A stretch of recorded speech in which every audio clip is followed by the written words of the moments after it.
Hmm.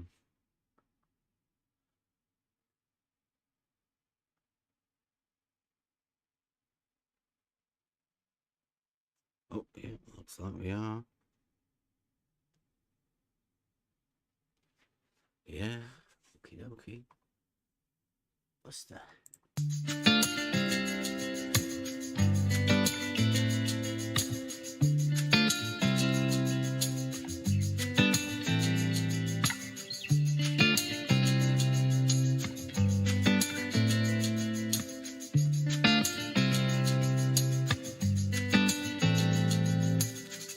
I have enough confidence in the things that I know. I have enough wisdom to see the logic will be shown. I got one chance to show you what I got. I got one chance to show I'm confident or not. Self-evident reason, deductions and conclusions, and the fools are running away.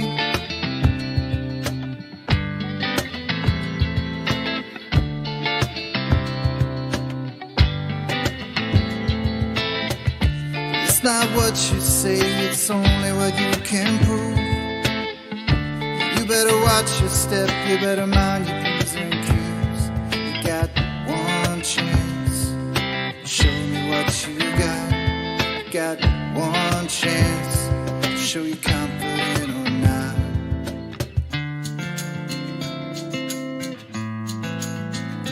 Don't get caught in the matrix of all of these fakers.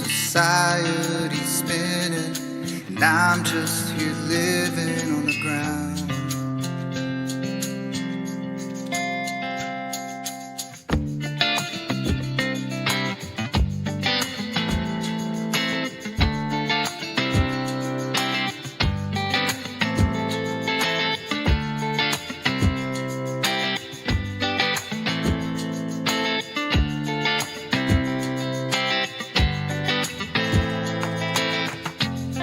Self-evident reason,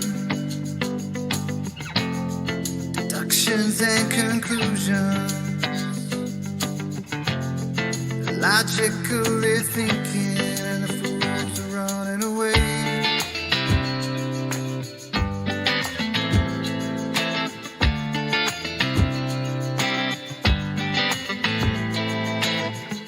You're flipping over backwards to show me where you think you are.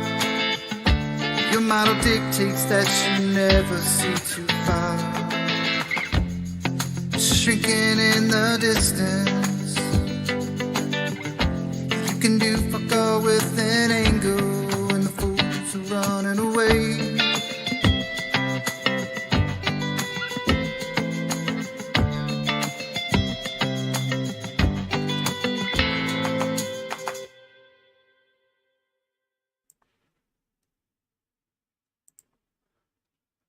And we are live.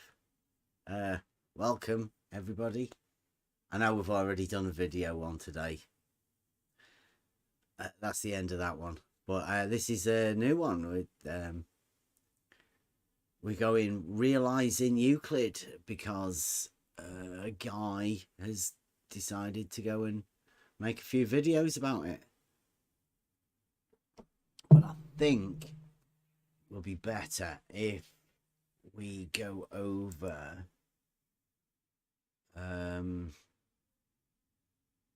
some of the things I've been let me sort this out first on Discord.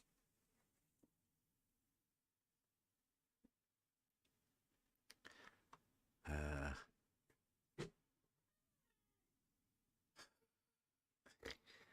where's it gone?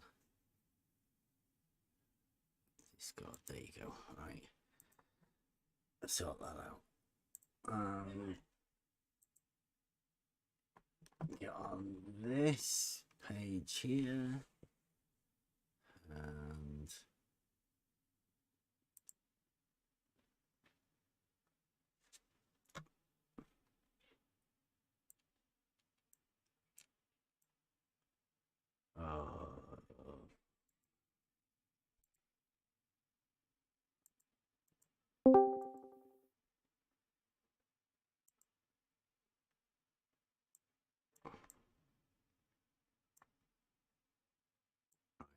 Just a minute. I'll be with you in a second.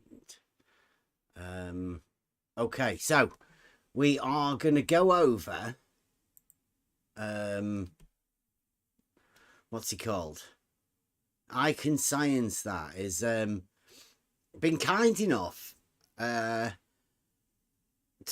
when nobody else wanted to talk about the realizing Euclid tests that we've done. We've been preparing these for over a few years now. Everyone here at the OnTheLevel crew, the Discord server, we've all been working together to bring a system, what we call advanced simplicity, with one aim really, is to simplify everything down to its most basic part. We like to be able to communicate with each other in a simple way, because we have a lot of simple people around here who like to be able to be in on the conversation, but like to be taught things simply. And I always think that to be a true expert in something is to be able to speak of it simply. And that's what we aim to do. So the idea of this is to break things down to their most simple components. We initially did it with Euclid and the geometry in order for me and Spot On really to sort our heads out about a test that we wanted to try and do. It was a meaningless test really, but to us it helped us sort our heads out, because it was something that we needed to work out, whether it was actually possible for us to do it. Now, the idea of the realizing Euclid is to break all of this down to its most simple components and build up from there. Go to the first principles and build up from there. So we can do that within geometry. Along this way, along the journey, we found logic, because that is, as you break things down to find out the components that go together to make the first principles, you find logic, and then you have to deconstruct logic, and it all comes into the same idea of advanced simplicity. You break stuff down, and then you realize you can break it down even more, and you just keep going until you find the beginning point where everybody can start. And that's the idea of realizing Euclid. You take it down back to the point, and then you build it back up from there. Now, in reality, a point is that of which has no parts. It's meaningless. Nobody could ever prove that. A line is one-dimensional. It's impossible. You can't do that. A plane is two-dimensional. Again, impossible to do. But in reality, in the 3D world that we live in, there is a part of Euclidean geometry that does enter into this three-dimensional. And that's where we came with the realizing Euclid. The whole idea of it is to find a way to replicate these Euclidean principles that occur with the foundations of mathematics, and translate that to reality in a sort of scientific way. Make it real. It has to be able to realize the actual concepts into reality. That's the idea. So in doing that, I give you guys the link, and I will just move this over to here and put that right. So this is the OnTheLevel.live website. Now, it's been running for a few years now. I've been slowly putting bits of stuff on there. This is the latest, is the Realizing Euclid page. Now, what I've done here, I've tried to get the message across, but it's quite explaining advanced simplicity takes quite a while. Hopefully we'll be able to do it through these videos or whatever. So I've wrote here, realizing Euclid is the realization that our reality is entirely Euclidean. We all live in 3D space. That isn't as complicated as some might try to make it. With simple to understand terms and bringing an introduction to logical processes, let logic and geometry guide you in the lost ways of learning that have helped so many of us realize Euclid is the missing link between logic and understanding.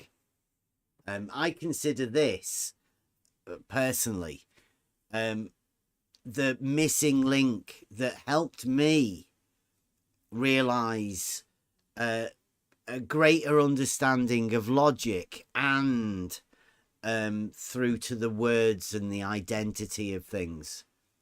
I already had a pretty good understanding of these things, but Euclid has showed me how to formulate the logic in a way that is, you'd have to say it's perfect, the entire thing, but it helps you find the truth, really. So we will be using, or I will be using, to help people is Euclid. The idea of this, realizing Euclid, obviously very heavy on the Euclid. Hence the realizing Euclid. That's the idea of where we're coming from. So, did I read this one out the other day about the horizontal paradox? I don't know whether I need to go back over that again. I don't remember seeing it, Bev. Maybe you should. Okay, all right, I'll go over it again. I think it was with the conversation with Dan. You have done it. Okay, right. Well, I'll read it again because it's a simple one, right? It says, obviously horizontal planes exist in reality. So why do some people get upset hearing that level is a straight line on a horizontal plane? See, the idea of this is to give you an idea of why realizing Euclid can be a bit of a problem for some people. If you get cogdis, you notice that you're feeling a bit angry. You feel like you're clenching your fists and you want to punch something or somebody. Just leave the room. Go and watch some Blue Marble Science or something. Go and talk to one of the globe people. Go and reaffirm your globe model. No problem. I said, finding these people is what led us to realize that simplifying everything down to its most basic form and building up from there is what's needed to fully understand. Taking the first principles approach to even the most simple task is what we call advanced simplicity. And it's how we assure ourselves that we fully understand what it is that we are speaking of. The horizontal paradox is an ideal introduction to advanced simplicity, and it goes like this. A plane is a geometric concept that is 2D. That means it has only 2 dimensions, length and breadth. It has no edges and therefore is infinite. A plane is well defined and understood as the base for our understanding geometry within the foundations of our learning process. But have we ever really considered such simple things at the basis of our own thought processes? There are proofs within geometry that can give you an understanding of these basics. But what's important is that you know that they are there for you to find. The picture to the right is a page from a book called The Elements. It is a series of proofs and theorems that guide to find the truth. this one proposition, along with all of the others preceding it, let us know that all perpendiculars to a plane will be parallel. Knowing this may cause cognitive pain at some point if a contradiction is pointed out. Here's the contradiction. For some people, placing that plane in the horizontal position becomes a problem for the reasons stated above. Verticals being parallel is a big problem for some people. The horizontal paradox is only a paradox when a model is introduced. And once introduced, how do you resolve the contradiction? Simple question. Within the horizontal, right? So then I've gone. That's just to give you to give you an idea of how geometry can cause problems. It may not be apparent just yet, but within the realizing Euclid, hopefully these paradoxes and things will become very apparent. Right, so within what I've done here is I've picked out the main points and definitions within Euclid that I think are necessary for us to realize the link between these parts and how we talk to each other about these things. So advanced simplicity and realizing Euclid. In order to explain everything, it's always good to know everybody understands the terms, the words and the meanings we will be using. Obviously, being a perfect axiomatic system, everything within the elements applies always. But I've picked out a few of the basics that we'll be using in order to help us realize Euclid. So, book 1, definition 5. Superficies is that which has only length and breadth. It is a plane, but it's called a superficies for a reason. Maybe not apparent just yet, but I mean they do call it superficies. This is another point to make note of. The extremities of a superficies are lines. So as far as Euclid is dealing with, he's not talking about an infinite plane because it has boundaries. It has lines at the edges of it.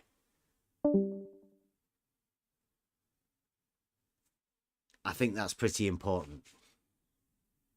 You can't really call it a plane because the plane is infinite, and therefore a superficies has extremities that are lines at some point. Probably the paper that you're using, maybe the bit of drawing board, maybe the sand that you draw in your thing in, but it does have edges. It has a plane superficies is that which any 2 points being taken, the straight line between them lies wholly in that superficies. Can I just ask the question real quick? Yeah, go on. A superficies would be considered a plane with that's finite. A plane superficies is infinite. Is that what you're saying? Well, I think what he's talking about here is the superficies rather than the he's talking about the bit that you're doing the work on. Right.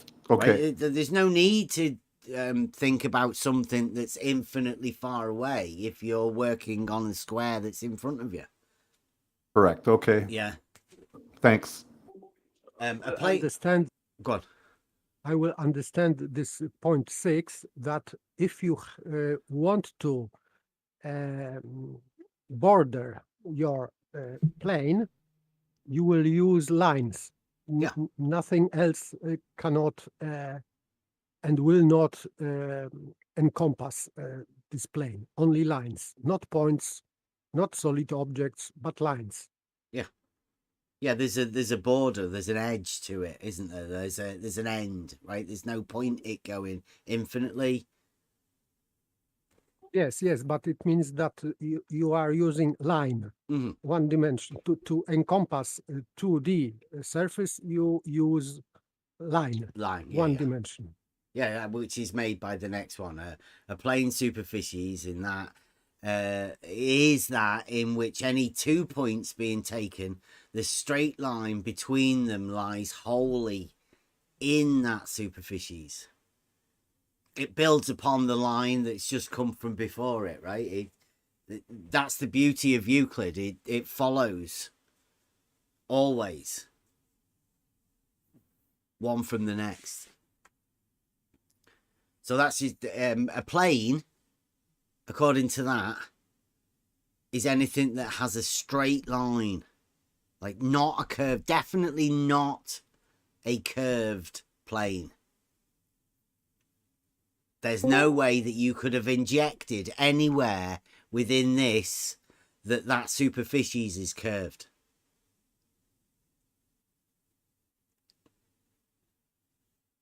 A plane angle is the inclination of two lines to one another in a plane which meet together but are not in the same direction. All of these follow on from each other. So two lines in the plane. The plane has already said that 2 points being taken within it is... So you need two lines. Both of those lines lie wholly within the plane. That's how you make an angle. That's a plane angle, is the inclination of two lines to one another in a plane which meet together but are not in the same direction. Now listen to the next one. A plane rectilinear angle is the inclination of two straight lines to one another but are not in the same straight line.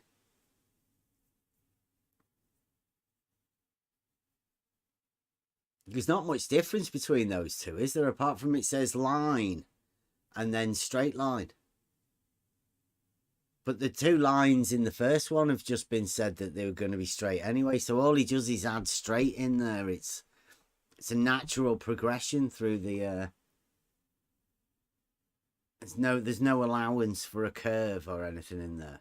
And 10. When a straight line standing upon another straight line makes the adjacent angles each equal to one another, each of the angles is called a right angle, and the straight line which stands on the other is called a perpendicular to it. That particular definition will be referred back to a lot, because I know there's a group of people that really don't like that at all. Perpendicular. And of course, the famous definition that people like to forget about,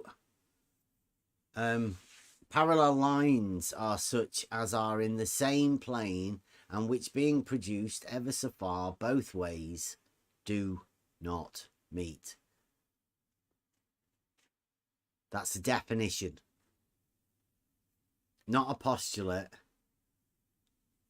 and not an axiom, a definition for parallel lines.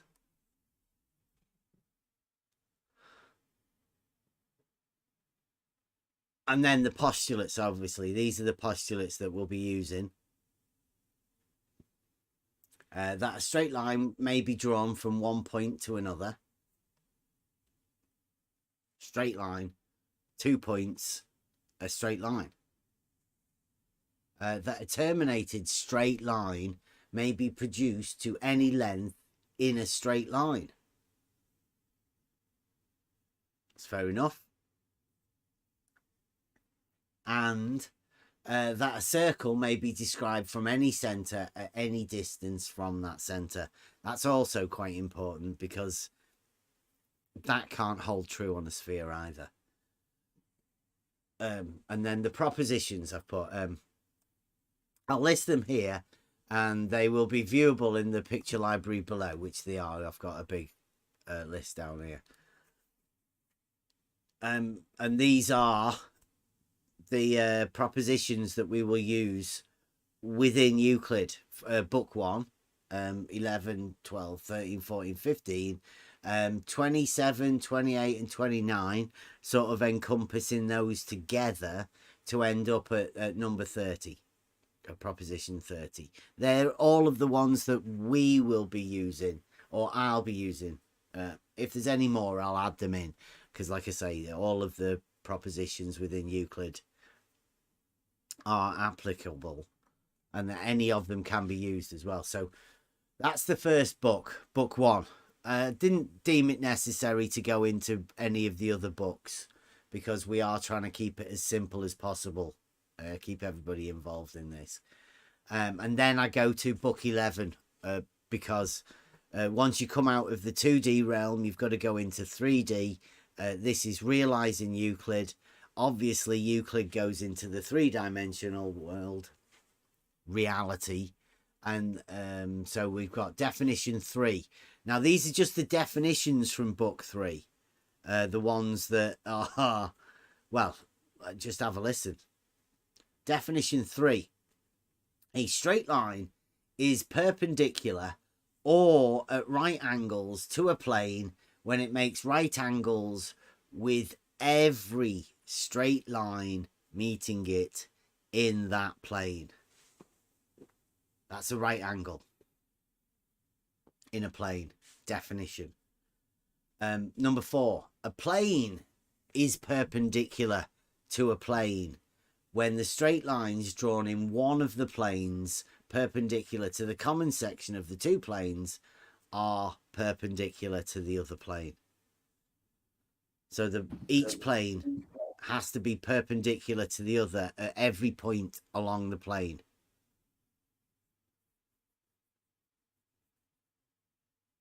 That's, again, a bit of a problem for some people. And number 8, definition in book 11, parallel planes are such as do not meet though produced. Like parallel straight lines, parallel planes are such as do not meet though produced. And then the propositions can be seen below, but listed here for reference. 1, 2, 3, 4, 5, 6, 7, 8, leading to 9, and then 14. So they are all down here, but anybody can go to Euclid to look at these. I've listed them up there, so they are there for reference. Like this one here says straight lines which are parallel to the same straight line are parallel to each other. That's the basis for the horizontals being parallel, because all horizontals are parallel to the plane of the horizon.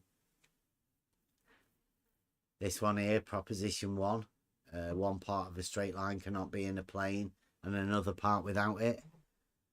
That's mine and spot on's realizing Euclid test. That's the one that we chose to take on. Proposition 2, which will be the next test that we try and do.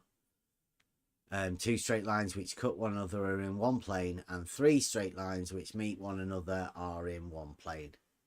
3 coplanar points. Now, I've given you these for the basis of the realizing Euclid test that we did. These are the sources that when we use the propositions and the definitions, we can refer back to them, all of these, at any point when we are going over the realizing Euclid test. So that's for us. I've not initially, when I said I wanted to go and have a word with somebody about the realizing Euclid test that we did, I've got a geometric thing. I went over iconscience that with the geometric stuff, showed him the straight line, the shared straight line segments, how they all move apart and connect again.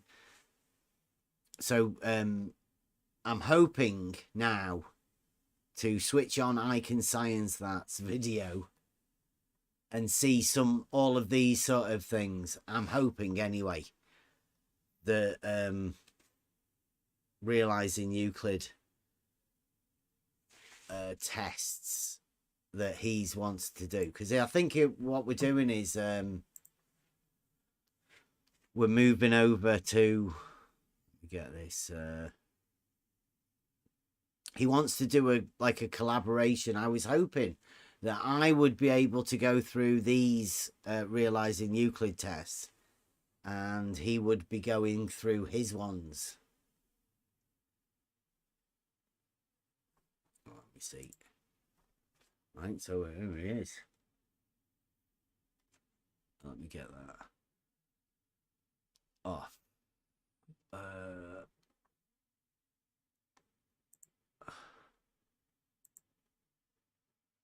All right, here we go.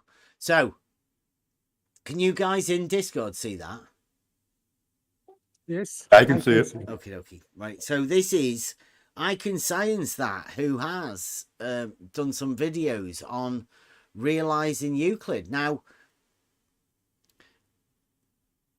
I'm a little bit, well, I don't know. He's decided to take the tag realizing Euclid in his videos, which he's put his name on front of the search for realizing Euclid, which I think is a little bit dishonest, but we'll see how well he's done, see whether he's talked about Euclid.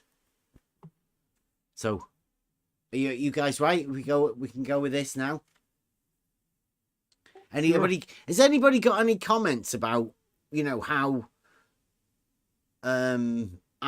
I've just presented the actual realizing Euclid, the idea of it? Or is it still a bit, just like Bev sort of stuff? A little bit weird. Or is there like a formulation behind it? Can you see the idea of the realizing Euclid? Yeah. Why do you ask, Bev? I don't know. People are just a little bit quiet. And I know for a fact that whenever I do anything and write it in a video, nobody says anything. But whenever people like this fella here does a test, goes over realizing Euclid, he's got 208 comments. So people are obviously clean about realizing Euclid. But it may just be not whenever I'm talking about it. I don't know. I think the important thing to contrast at the moment, and as you said, we'll see how he does here. Mm-hmm. But you've gone through Euclid to get to the point where you're doing a test in reality of realizing Euclid. You've actually used the elements, as you pointed out and as you went through. So in order for somebody to actually realize Euclid, I would think that they would also want to do that. Go through the actual elements, understand what they are, spend some time, spend some time in the, books 1 through 10, maybe, before getting to book 11, and then, going on into the real world and doing book 11 stuff. But we'll see how that goes. Yeah. I'm curious. That's what how he I'm goes hoping. with it. I'm hoping to see a lot of Euclidean geometry and logical statements. Right, here we go. Let's see that. Just when I thought I was finally done talking to Try Thinking, here I am again. Let's give it one more go, shall we? Here are some comments on a video by Try Thinking, and let me just... What's that? Is he tapping his feet or something? What's going on? Just hit the highlights. Try Thinking says again, we have the realizing Euclid tests. They are a problem. There's music for in the your model. background. If you're That's willing what to it talk... It's not me, that is it? That's him. Yeah, that's it. That's him. There's music in the background Wow. of his video, I think. It's a little bit off-putting if you don't. Yeah, it's weird. Yeah. Okay, can you guys hear that on YouTube? Is that okay? Seems like there's a bit of music in the background. I don't know whether he's left that on intentionally or not. Seems a little bit. honestly about them, let us know. We can talk. As you know, I'm always interested in an honest talk, so I said as much. Proofs from first principles, I'd be glad to join you in working through them together. Okay, I'm not going to be doing the style of proof that you see Bev doing, but instead, what I will do is... He's not going to be doing the style of proof Bev's doing. That doesn't bode very well. Wow. No, he's gonna cook spaghetti. Proof Well, we'll has a see. style now. I like it. I like it. I've got my own style of proof. You mean going out into the real world and actually doing something, not just sitting in front of your computer? Is that what he's talking? I'm not sure. Well, I'm curious. Well, Yeah, let's hopefully see where he find out. takes it. Yeah, hopefully nice. we'll find out. Yeah. is follow along with the predictions of the various models. Bev says, I'm up for you to explain with whatever means you have at your disposal. Okay, so let's give this a try. The goal now is to lay out in extremely simple terms how the realizing Euclid test reacts to the two main hypotheses that we are discussing. When he The said two the main- realizing Euclid tests. Yeah, this is Like, I'm strange. just gonna go. Let me go back a bit and just. I don't know. It's very strange worded, that. How the realizing Euclid test reacts to the two main hypotheses that we are discussing. How the realizing Euclid test reacts to the two hypotheses. What? Oh wow. Yeah, I What don't. Yeah. hypothesis would that be? I don't know. The test only happened in reality, right? There's only That's one it. place it happened. The test did what it did. It's not going to react any differently. Yeah, that's a very He's got strange two thing. shapes in his brain, I think. Well, yeah, George has done a two-model thing before to us. There it is. But it only happened in reality. I think that has to be pointed out. The test has already happened. And for me, he is using strange expressions. I would say that there are soletisms because they are just not correct for me. Because how can a test react to something? This is just, for me, this is strange. And Yeah, means, how can a test react to a hypothesis? yes, It's backwards, isn't it? Come on, we're talking globe science here. Come on. Maybe he's talking about allergic reaction. I don't know. Post-allergic. We're only 1 minute Post-allergic in. reaction. We're only 1 minute in. Is this Oh, is this live? we are live now, yes. Am I robot? Yes. Oh. Like, really badly. You come back. Let us know when you're back. I'll play this for a bit. I'll stop it any time you come back, Rick. Here, let us know. So you've seen in here, Bev referred to something as my model, as in, my model, and I stress that I'm not claiming to own any particular model. There are two hypotheses that we will be looking at, and we're going to look at how that test, the realizing Euclid test, reacts. No way. He's taking it as though it's one test. It is a challenge. As far as I see it, is can you realize Euclidean concepts into reality? The test that me and Spot On did is the way that me and Spot On decided to do the test. Now, we did the test for us. The challenge is, can you do it for yourself? Is there a way that you can realize Euclid? It's also interesting to me that that he's now said the same words twice over about the test and how it reacts, Mm. how the test reacts with two different models. He said that twice now. It's interesting. I don't know why he said it twice. So it's like Two different hypotheses. once for each of the models. I don't know. That's I interesting. don't know either. Okay. Yeah, I'm not aware of science doing this. I'm pretty sure science doesn't use two models, does it? Or I don't know. Globe science. Well, he's saying it's a hypothesis. There's two hypotheses, right? And he's claiming that the test, the realizing Euclid test, is going to react a certain way to each of the two hypotheses. That's what I hear the claim is.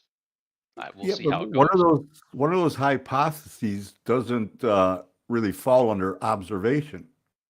If one of them is going to be the one I think he's going to use. I don't know that either one of them does. Yeah, I've not even Because heard the hypothesis yet. He's keeping them a secret, isn't he? We'll see. Yeah. Okay. And by the way, if you are doing experiment, you have one hypothesis, Mhm. and the other outcome would be null hypothesis.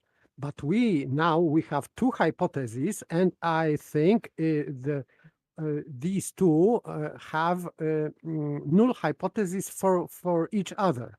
So hypothesis number one has positive outcome and negative outcome, and hypothesis two would have also positive outcome and negative outcome. So now we have four different outcomes we can expect. So this is very interesting for one experiment. Strange. Yeah, I mean, I will lead everybody through exactly how we did it at length, because it's a really interesting story.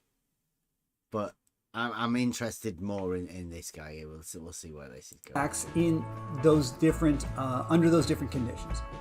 So we're going to evaluate that from the beginning to the end very carefully in tiny small steps. So let's start with a very simple summary of what the two hypotheses are. Hypothesis number one: plumb bobs hang down parallel to one another. So this is that's a hypothesis. That's not really got anything to do with no part of a straight line can lie within a plane and another part without it, surely. Did he say a hypothesis is plumb lines hanging straight down? Are parallel. That's one hypothesis. They're Yeah, parallel. parallel. That's a hypothesis, really? Yeah. Wow. But Bev is right. The very first thing he gets into, there's no sign of Euclid. Yeah. Euclid doesn't discuss plumb bobs, as we've been told many times. Yeah. There is a perpendicular, which I did give the definition for. Mm-hmm. Yeah. Okay, let's go. all plumb bobs hang down, and no matter where they are in the world, they should all be parallel. All plumb bobs do hang down, as far as I'm aware. Riveting. Yeah. Riveting information so far. Yeah, that's good. That's Except for the ones hypotheses. under. Go on. Except for Sorry. the ones under the ball, they hang up. Well, no. The plumb bobs hang down.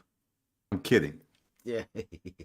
In this hypothesis, we In this further hypothesis. would say all risers on a single water level lie along a horizontal plane. Under hypothesis number one, Right, so all risers on a single water level lie on a horizontal plane. That's like a water level is a horizontal plane. And along with that comes plumb bobs for some reason. He might have made the geometric.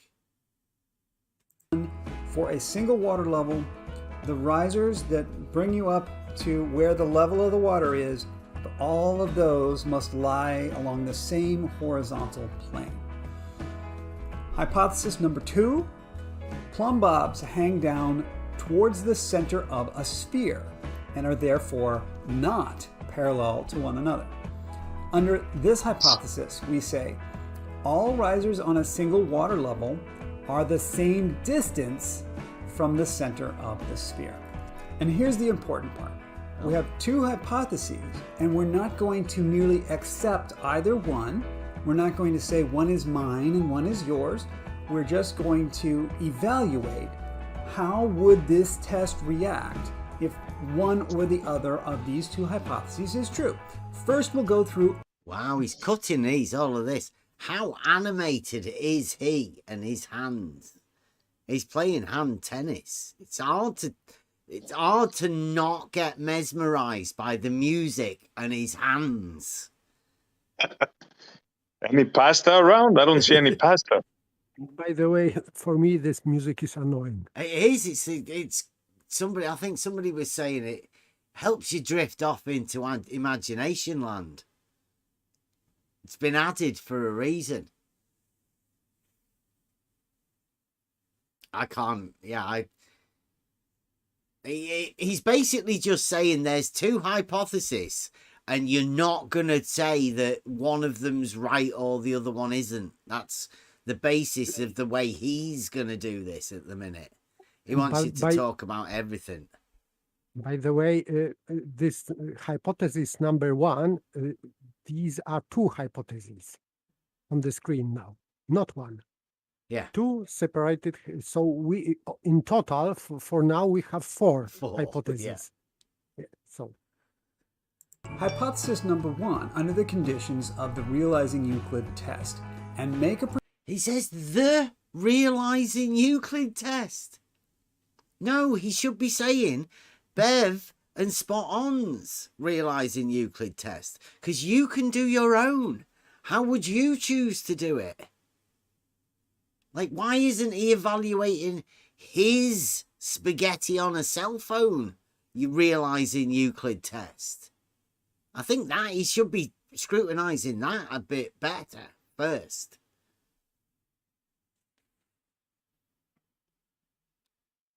Guy's crazy.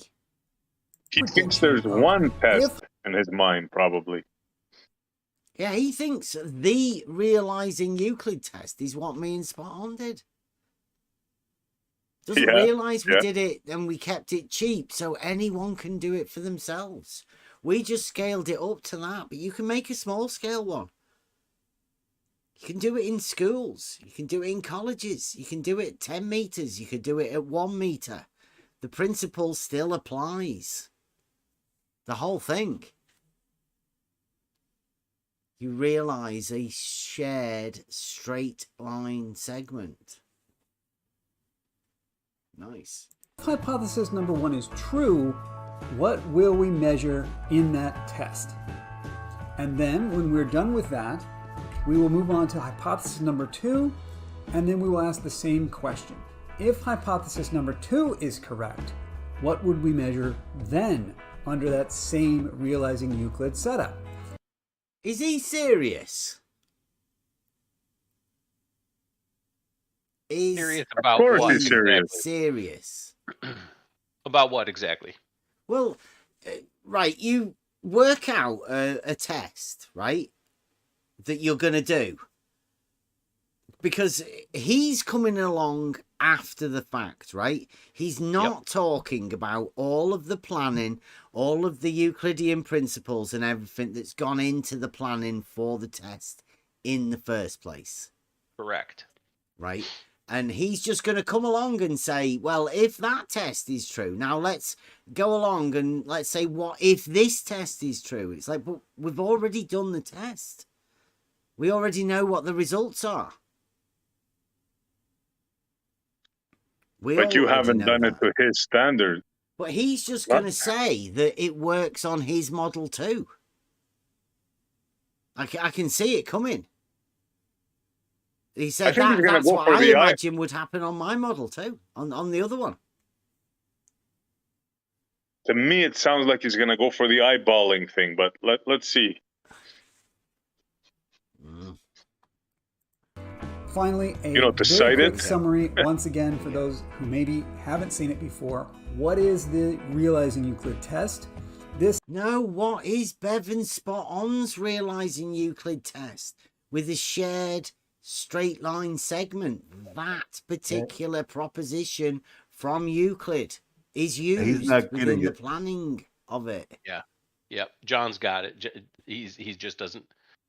He either doesn't want to understand or he doesn't get that you guys chose a test to be able to Yeah. realize Euclid the way you guys devised it, from the elements, from going through the elements and getting to book 11. He doesn't understand that. Yes, It he's seems. just seemingly he's talking about some generally realized Euclid.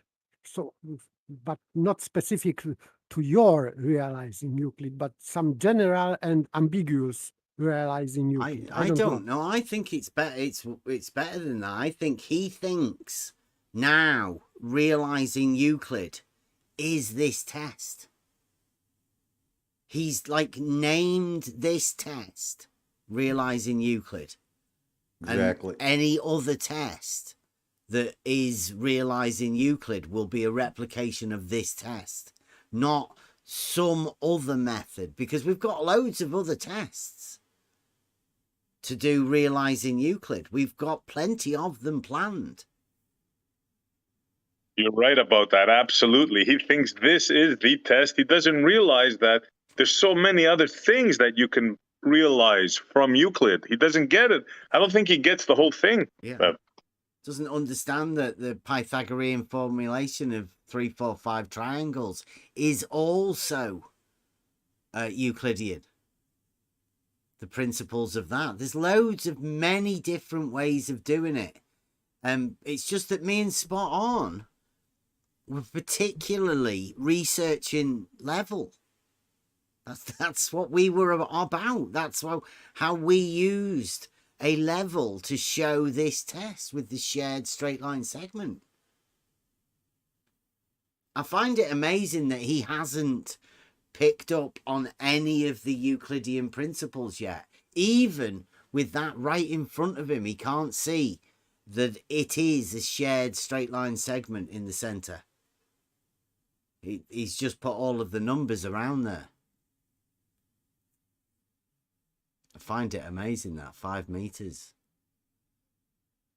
This is the setup. This is a test that that Bev and Spot On Level developed, and they and others have already conducted. So the data is available. Illustrating here 2 separate water levels. I have drawn one in red and one in green. Each of the separate water levels has 4 risers on it, and they are separated by the dimensions that we've shown here. 200 meters, 100 meters, 100 meters, and then the next one is 200 meters, 100 meters, 100 meters the other direction. These pair of risers are going to be very close to each other, so that it'll be easy to see the water level side by side of those two. And then 100 meters away, there's another pair, and we can compare those. What I'm going to do is I'm going to be asking for predictions. We're not doing the full scientific method here, but we are pulling aspects of. What? Did he bunny ear a scientific method then? Like, I didn't watch too carefully, but maybe. well, yeah, watch this. The full scientific method here, but Yes, we yes, are definitely, yes. Did. We're not doing the full, like, bunny-eared the scientific method. He's not even doing the full bunny-eared scientific method, whatever the fuck that means. I bet he's not going to explain what it is. It's just like, do the bunny ears. Black shark. But what's that meant to mean though, right? How much faith do you have in this guy? He's called I Can Science That. And he's told you at the beginning, he's not going to do proofs like Bev does. And now he's not going to do the full bunny-eared scientific method. So that means he's not actually going to lay out what his plan is. At all. Again, he's like, don't know what he's doing. This guy has done, seriously, a full series of realizing Euclid. he has used the Z, so at least we've got that. That if any Americans research realizing Euclid, they'll get this moron's view of it. But if you do realizing with an S, then you'll get the one of the OnTheLevel website. I hope we can get this guy's stuff out of the way. This is ridiculous. Bunny ears scientific method. Pulling aspects of it so that we can illustrate how the test part of the scientific method applies here in this situation. We are going to have a hypothesis. I've illustrated 2 of those. We're going to have a prediction. Based on this setup, we're going to make a prediction, and then ideally after the prediction, then we would do the test to see whether the prediction was correct or not. So what I want to do with this video, and it will be a series of videos, we will make the predictions. So we'll make the prediction under hypothesis 1, we'll make the prediction under hypothesis 2. And hopefully through that process, the goal is to get us to agree what the predictions are. What I've put together here will be a series of exercises, a series of questions. What? Look at that face.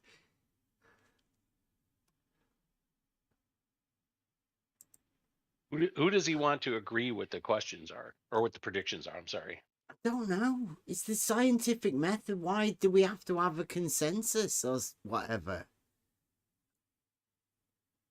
It just sounds like a load of gobbledygook.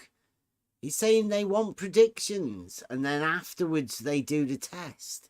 Are they doing the test afterwards? I hope so. I think he's bypassing that part. Yeah. Maybe he is talking about thought experiment.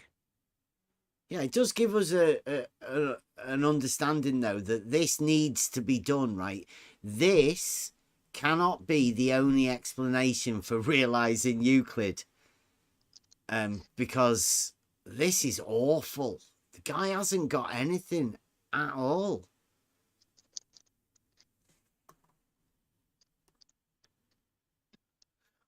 Oh. That I am trying to break this down into the simplest possible step-by-step procedure. Has he been infected by advanced simplicity? Do you think? Is he trying to do his version of the realizing Euclid and advanced simplicity? Because he's Definitely not. He's not got to the test or anything. No, Sounds like he's trying to do that, though. It seems to me. Yeah. Yeah, sorry, I see you go first. Thanks, Kevin. I was just going to say, it seems to me that he's trying to act mentally superior here. Yeah, I would agree with that. And my prediction of where he's going with this is, again, to claim that what you and Spot On did was somehow invalid. That's my guess.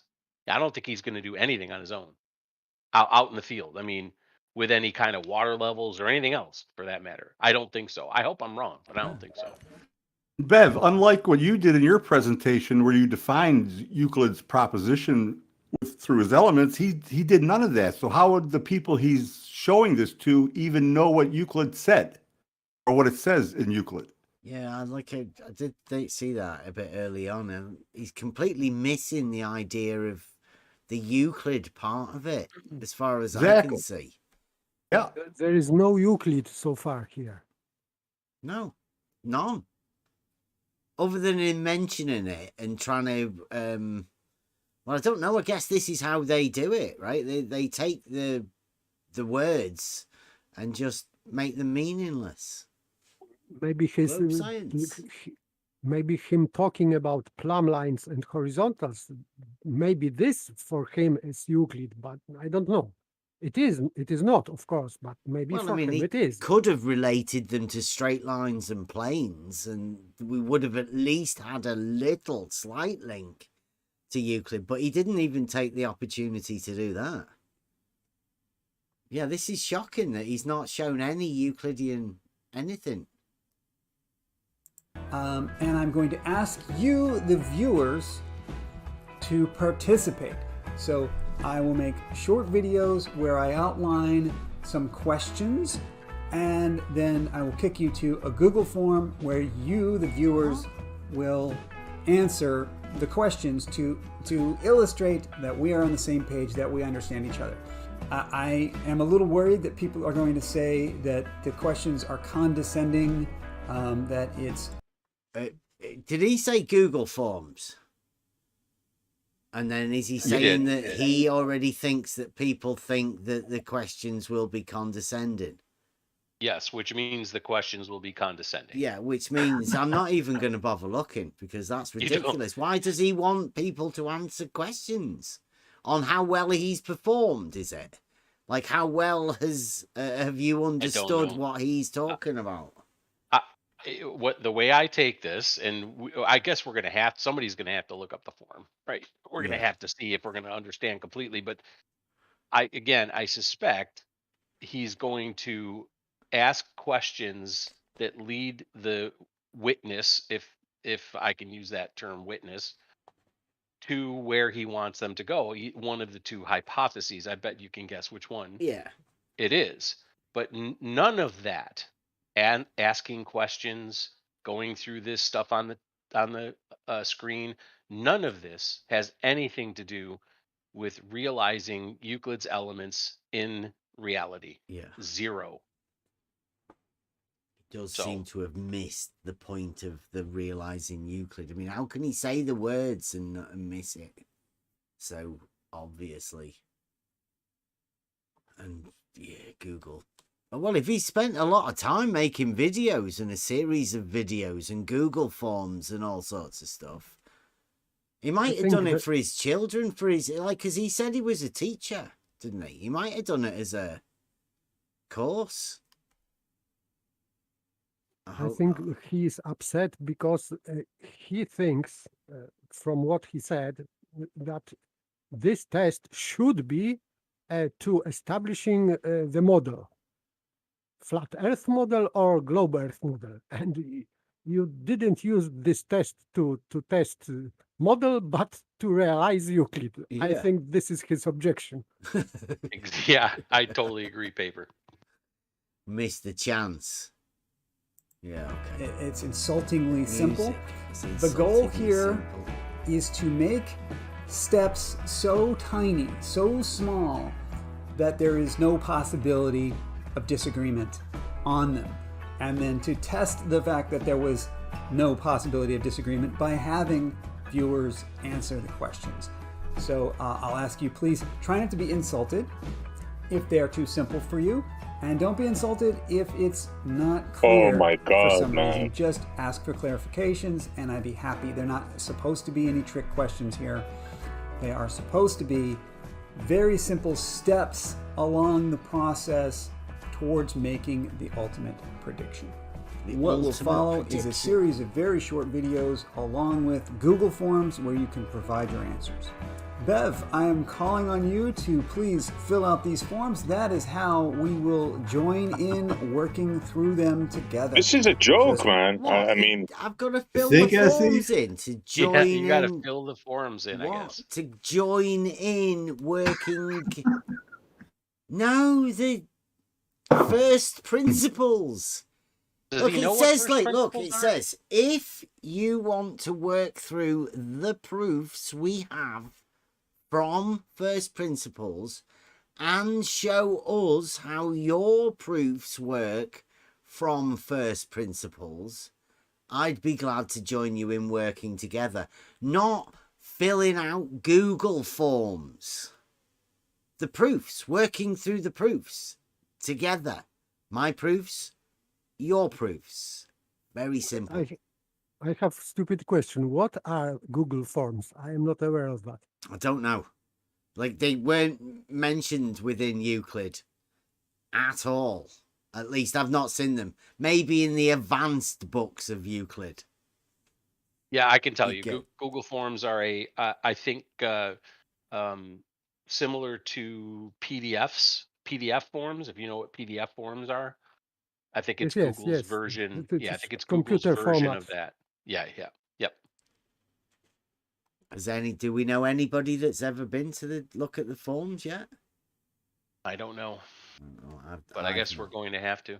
I've not. Now we're going to have to cover first principles as well, and Well, what that means, Bev.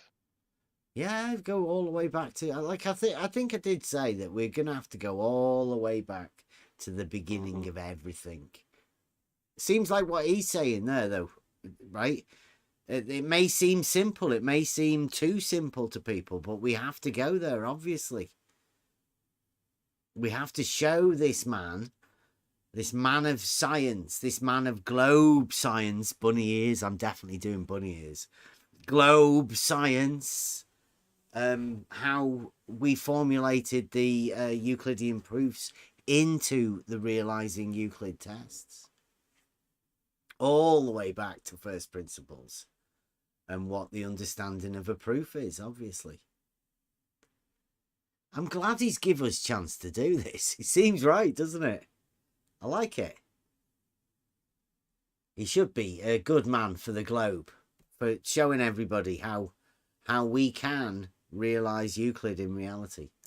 Answer those questions, fill out those forms, put your name on the form for me so that I know that that one's yours. I will put the next video. He's got, look at that smile on his face when he's saying put your name on it.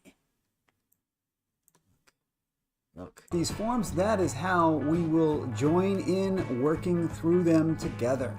Just answer those questions, fill out those forms, put your name on the form for me so that I know that that one's yours. I will put the next video right up there, and also I'll put a list of all of the Google forms right down in the description, right down there, so you don't even have to watch the videos. You can go straight to the forms. They actually have all the information you need to fill them out.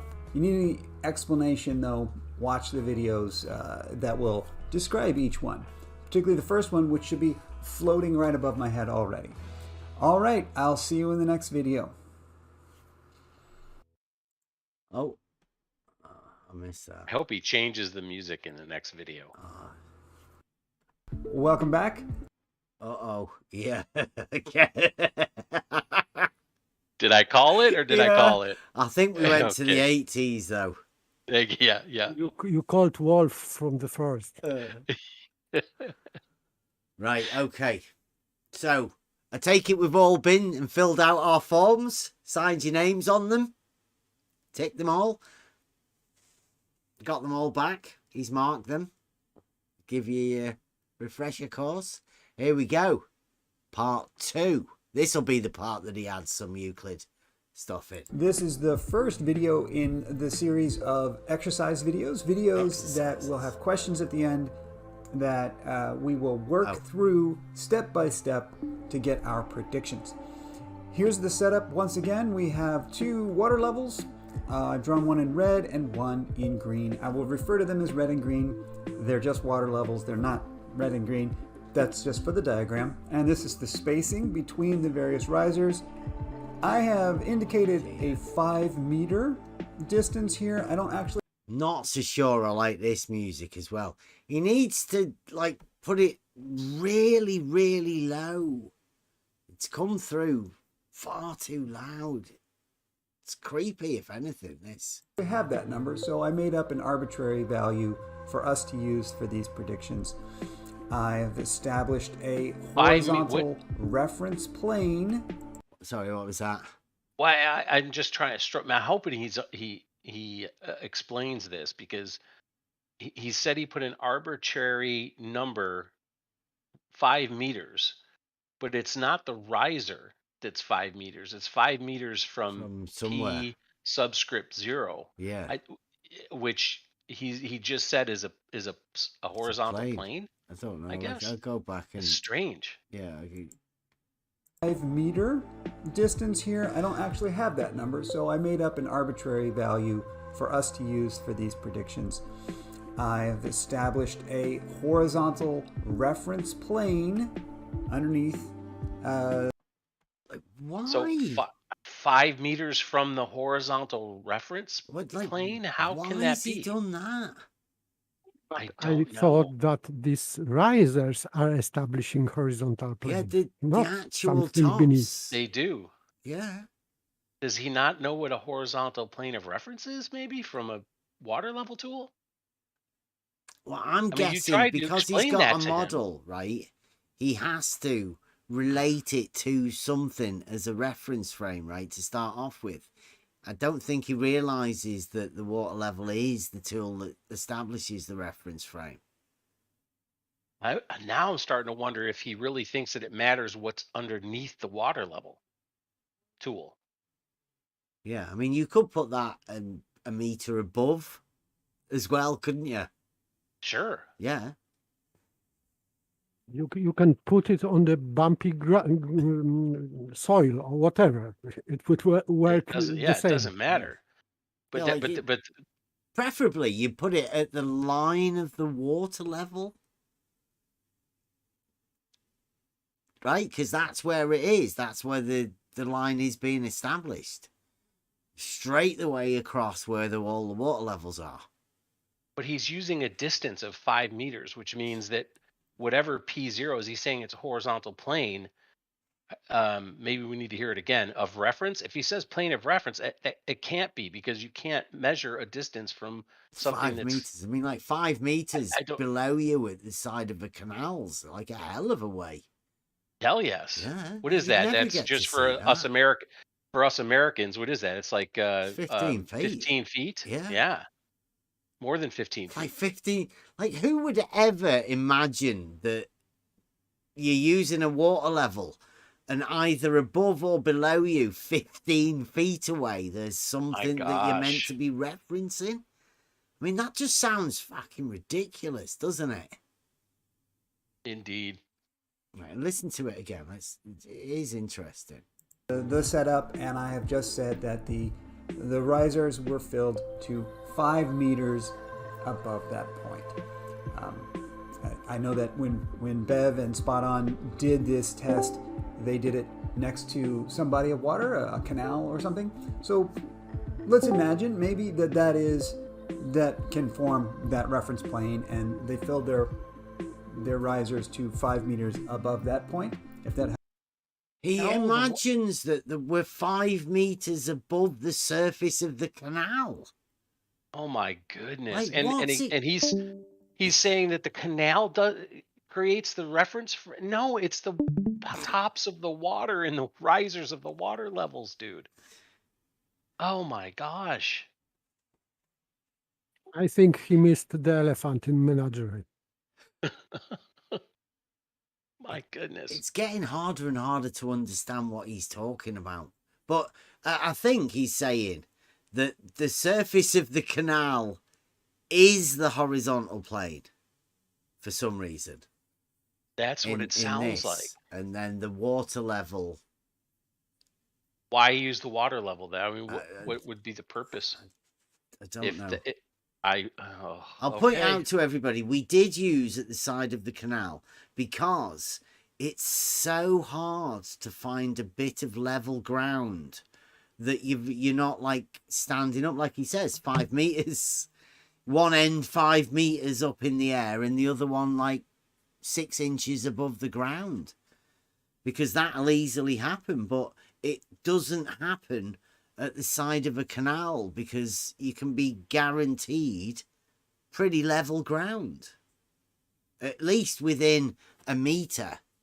Can you explain, Bev, why it's important to have somewhat of a level ground underneath?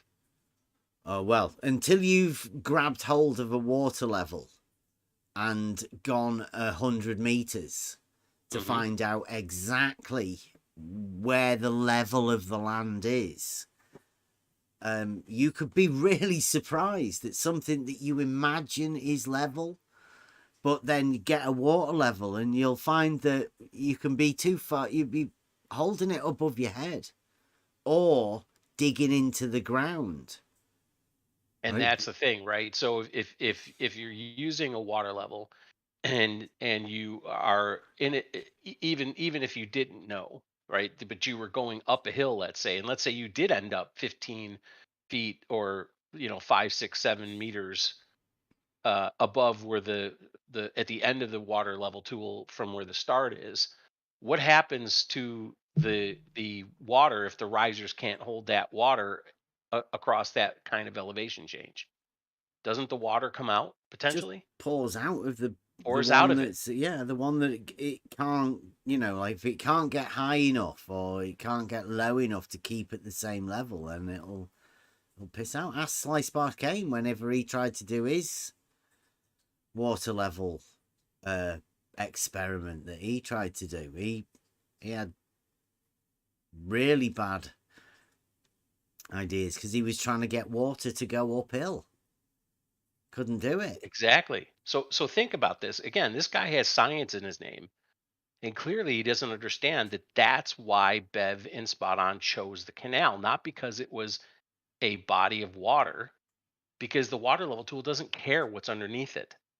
It doesn't matter what's underneath it. They chose that because it was somewhat level and they could be pretty well assured that they didn't have to get on a ladder, dig into the ground, or somehow have the water spill out of one of the end of the risers of the water level tool.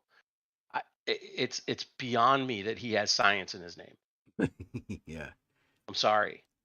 Well, he did bunny ear scientific method. So The other thing is I don't know if you've already talked about it, because I came in a bit late, but once again, the test is shown completely out of scale. yeah. I know that you've mentioned the 5 meters and that. I mean, the relative distance. We can use this. You can use it, but I think it's sort of. Well, I don't know. It's not really honest, in my opinion. Yeah, well, that is, for everybody listening, that's spot on. This is our baby, our test. So, what do you think about him using the idea of realizing Euclid, but doesn't seem to have used any Euclidean principles and doesn't understand why we made this particular test like this? He's not pointed that out at all yet. Yeah, he's either not made the connection or he's steering away from it purposely. Yeah, so it's going to be interesting to find out. Yeah. I mean, just going back in this, does it? That I haven't got my glasses. Sorry, I'm on the phone. But that bottom line is he say something in reference to the ground then? No, so that's what I call some sort of surface, right? He I think he called it a reference plane, but then he said he claims it's a horizontal plane. A horizontal reference plane. And he said we could use that as the surface of the canal. That's what he was saying. Oh right, okay. And then for some reason, 5 meters. Yeah, 5 meters above it. Completely above it. I mean, off of it. Yeah, like miles away. It's literally off the ground. Completely nothing to do with it. Which again it's not making it clear for people, I don't think. Well, I think I can see that he's going to be measuring from that. Right? He's setting it up so he can do that, isn't he? Oh, As one of his checks, right? So, again, he's working backwards in order to end up working forwards. That's what he's doing now, I think. There's only one way out, and this is the way he has to try and do it. But I hope everybody's seeing the fact that he hasn't brought Euclid into it. There is no Euclidean principles or logic involved in this at all so far. But still, he didn't say how this horizontal line was established. And we have risers here, and he didn't draw a line, horizontal line along these risers, and he should. Yeah. but he drawn this line below this, and he didn't say how it was established in really. He has So- called one X though, and the other one Y. Yeah. Right, X and Y. Yeah. So as everybody knows, X and Y are perpendicular. They're the axis. One's horizontal and the other one's vertical. It would have been for me. I mean, that would have been Z, the vertical. Yeah, but he's Possibly. I don't know. That's the way I would like to have. But he's that's just thinking. me. I'm thinking he's mathematics teacher at school with the X and the Y like that. Yeah. I get it. Yeah. Yeah. He's used the grid. Yeah.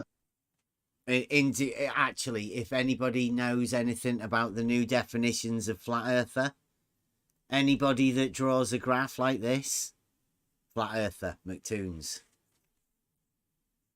So technically, just by him drawing this graph, he's admitting that he's playing flat earth. Only while he's drawing it. Yeah. Right, here we go. Helps you to visualize. For this exercise, we will be working with hypothesis number 1. Hypothesis number 1, once again, plumb bobs hang down parallel to one another, and all risers on a single water level lie along a horizontal plane. I am not asking you to agree with this hypothesis. I am not asking you to embrace this hypothesis. All I am asking is that you apply these rules towards answering the questions that I asked in the following slides. So what prediction am I even talking about? Ultimately, what we're going to do is compare the two water levels at these 3 points. So in this slide, I have exaggerated the difference. I have created a difference. We're not expecting there to be a difference, but Why not? if there is, it might look like this.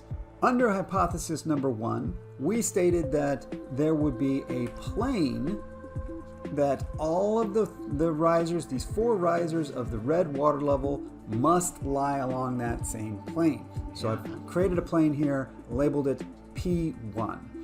And we also have another water level, so it could potentially have a different plane, and that would be P2. I have drawn the planes as lines, but these are planes. They are extending in and out of the screen, and so I've just drawn them in a side view that is just illustrated as a line. And I have created a reference plane down here at the bottom and called that P0. And what we would be looking for is the difference at these locations, the difference in height between the 2 water levels at the 3 different locations. Anybody doesn't know and they're not aware, what he's talking about is the differential leveling procedure, the difference between the 2 levels, them being horizontal planes parallel. This is the difference, as is known through surveying. This is what surveyors do. This is called differential leveling. That they are very close to each other. Ultimately, we'll be measuring those, and that's the prediction we're trying to make through this first series of videos, and I've called that M1, M2, and M3. And I'll remind you that the expectation was that when the test was conducted, that the 2 water levels would be filled to the same level, and we're expecting that M1, M2, and M3 are going to end up at 0. Little spoiler alert there, sorry, that's where we're going. We're hoping that that is what's going to be predicted here. Let's work towards that in tiny little baby steps where no one can make any misunderstandings. For this first set of questions, we will focus only on the red water level. The water level lies along plane P1, and I have labeled 4 locations: A, B, C, and D. And all I want is for you to give me the position, the location of those 4 points. That's all I'm asking for in this first video. And here's the Google form. I'll put the Google form up there. Obviously, you can't click on that link. There will be a link down in the description to that same What does he mean, the location of those 4 positions? On the horizontal plane, I'm guessing. I've not looked at the test, but Yeah, 0. well, just on the same horizontal plane. This one's 200 meters away, and this one's 300 meters away, and this one's 400 meters away. So Form. he likes it. What am I asking for exactly on that form? You can see that I've created a Cartesian coordinate system here. This is the x-axis. This is the y-axis. I have placed the x-axis pointing to the right on my screen. It is in the horizontal reference plane down there at plane P0. That's in all x-axis. That is a horizontal line. The x-axis is a horizontal line. Always. The y-axis is then going to be a vertical. So Always. Thinking back to hypothesis 1, in this case, we have plumb bobs are able to establish exactly what is meant by a vertical line. And I think what he's saying here is this is an elevation profile, and they would all be on the same elevation. I think that's what he's saying. I think that's what he's asking. Yeah, it's a bit like a canal system, lock system. Yeah. Shout out, Mike. Yeah, well, I don't want to spoil it for anybody. If anybody's filling out the test, I don't want to sort of have a go at anything. And the y-axis points upward, like away from the way a plumb bob hangs. This is just a traditional way in math class. I think most of us learned how to graph positions. What? Let me check that again. Said something about the y-axis. A plumb bob hangs. This is just able to establish exactly what is meant by a vertical line, and the y-axis points upward, like away from the way a plumb bob hangs. This is just does the y-axis not point both ways, isn't it? Or is he just because he's put an arrow there? a traditional way in math class. I think most of us learned how to graph positions in a Cartesian coordinate system. Now, the real world is 3D, so there should be a z-axis as well. The z-axis will just point, out of the screen down there. Yeah, what he's doing here is going computer programming, z-axis. I think most people would have the x and y axis on the plane and z-axis, like Spot On said a little bit earlier, as the vertical. It's just like any elevation drawing. Yeah.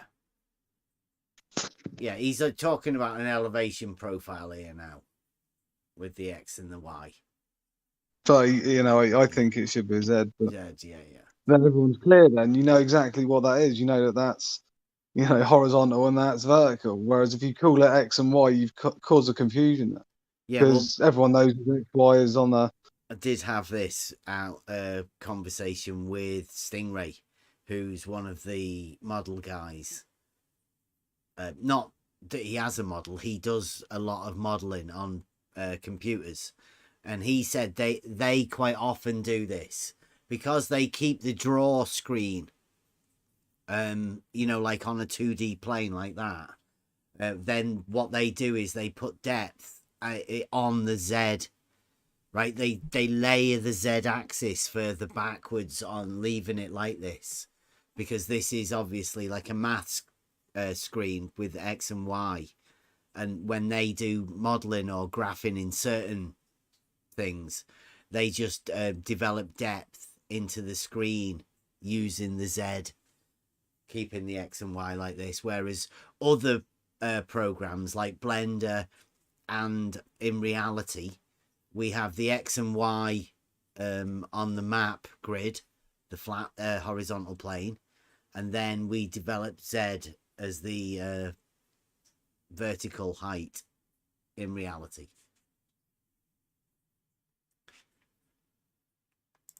at the cross. It points out we don't need the z-axis for any of these calculations, so we won't draw it and we won't discuss it.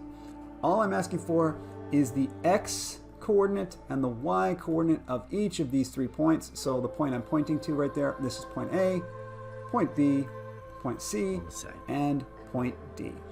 Cartesian coordinate system, maybe that's not something that's second nature to you. Let me start by jumping right into the form myself. I'm going to hop over to the form and I'm going to fill out the first form together with you as great. I guess an illustration of how to do this. I don't want this to be even the tiniest bit difficult. This is supposed to be such a simple step that we can't possibly disagree. When you open that form, and I will put the link down in the description, when you open it, it should come up looking like this. You will see that your email address, if you've even got one, is not going to be shared. That is only for you. That will not be kicked back to me. I don't get that data. Because of that, I am asking for Bev's answer in particular. So Bev, when you do this, please put something there so that I know that that's you and anyone else who wants it known, so that we can discuss later somebody else your will do it answers, for me, and I don't know worry. which There'll be answers about are yours. 50 people Put your doing name it there. for I'm me. going to put I can science that. Put whatever you want. And let's go on to answering the questions. Here we have that diagram again for your reference, and here are the questions. What are the coordinates of point A? And I just want x comma y. So point A is right there, and the x coordinate of that point is 0 because it goes right through the origin there. What is the y coordinate? Well, it is 5 meters up from that reference point, so that is 5. So I'm just looking for 0, 5. Hopefully you agree that that's your answer. If not, you tell me what your answer is, and let's go on to point B. Point B is 200 meters down the x-axis. So let's put 200 for the x-coordinate, and for the y-coordinate, well, it's on that same plane, and the plane is horizontal, and the plane is 5 meters above the origin. So that means the y-coordinate is also 5. Moving on to point C. Point C is 300 meters down the x-axis and also 5 meters up. And finally, point D is 400 meters down the x-axis and also 5 meters up the y-axis. So those are my first answers for my first 4 questions on this form. And that is how simple this is. It's supposed to be simple enough that we all agree. And because we're supposed to all agree, I have no problem sharing with you my first set of answers there. Agreement, and I'm asking you then to do that yourself. And then also there's more forms coming with more questions that will lead us towards that prediction. Okay, that's it for this video. Just hit your submit button when you're done, and that'll go to me, and I will collect all of those. I'm asking all the viewers who want to participate, go ahead and fill out the form. I'll collect all those responses, and I'm looking to hopefully pick out in particular the one from Bev who offered to work together on this and work with me, fill out those things, and I'll put together a little collection and show you what you said and how that compares to what I said and how that compares to what, anyone else from the community, what they thought about this. All right, that's it for this video. Next one, part 2 of the questions will be right there, linked there, and I'll see you over there. Okay. I miss all the discussion around XY. The X and the Y axis. Well, I like the way he's using those, nice and straight. I can't see any problem with that so far. At the minute, it's all looking like it normally would be. I mean, that's what I would imagine in reality. He seems to be going with a normal idea. He does seem to be realizing Euclid, but within the X and the Y axis, I think, so far. Well, am I wrong in thinking that the vertical nature of 5 meters up on a from P0 to P1 would be a Z axis, not a Y axis? Am I getting that wrong?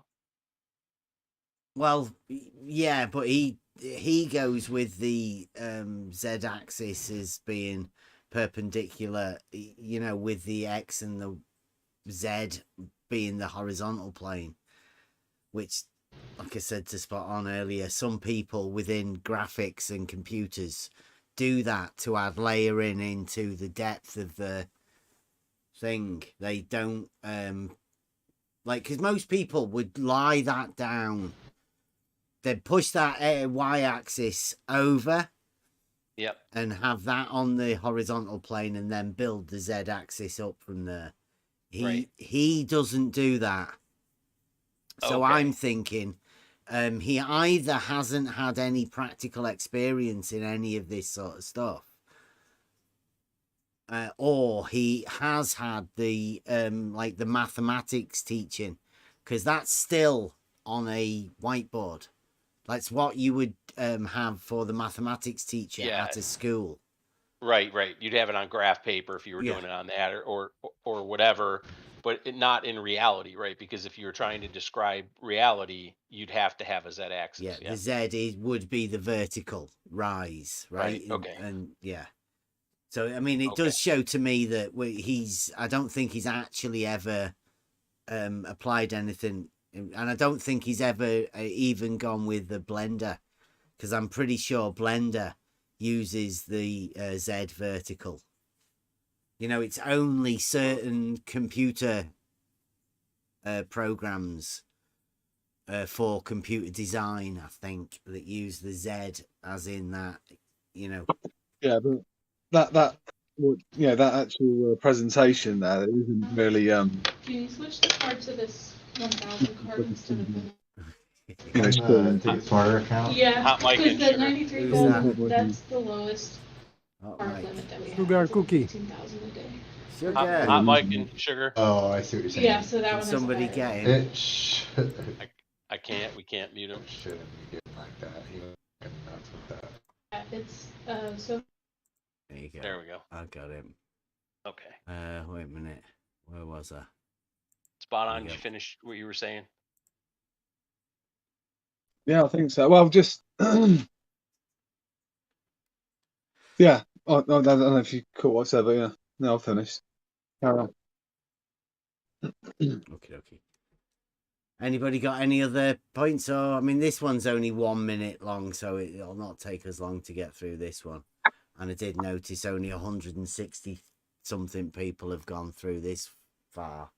Well, the only other thing I'd say is that, again, for someone who's being so, you know, who's so inclined to be honest and only wants honest, and you know, is not interested in liars or any of that, you know, that whole spiel, that he seems to be misrepresenting your offer to quote work with him. If he thinks that by that you meant filling out forms and putting your name on it and potentially email address, I'm not so sure he's being honest here. Yeah. Does anybody else have that feeling, or is it just me? It could just be me. I don't know. I had it also. Well, I would Yeah. get the feeling that somebody else should have definitely have filled my name in and done that form for him now. Right? Oh, it's possible. Like you said, there may be 50 of them with Bevan on there. Yeah, Lord knows what they say. But again, I'm being very serious here, because it seems to be very serious, and Askin may be able to jump in on this as well, because he's had conversations with him about the importance of honesty and not misrepresenting fit people, and being honest and not lying, and he doesn't tolerate lying and any of that.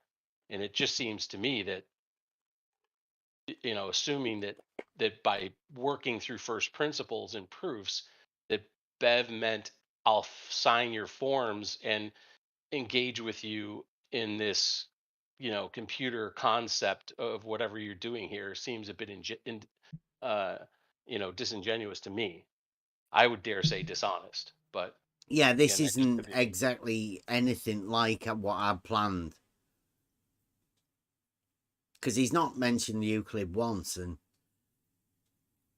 he's using words like proofs and first principles, which are applied to logic, normal Aristotelian logic, and he is applying this to some computer program. So this is, for me, this is strange.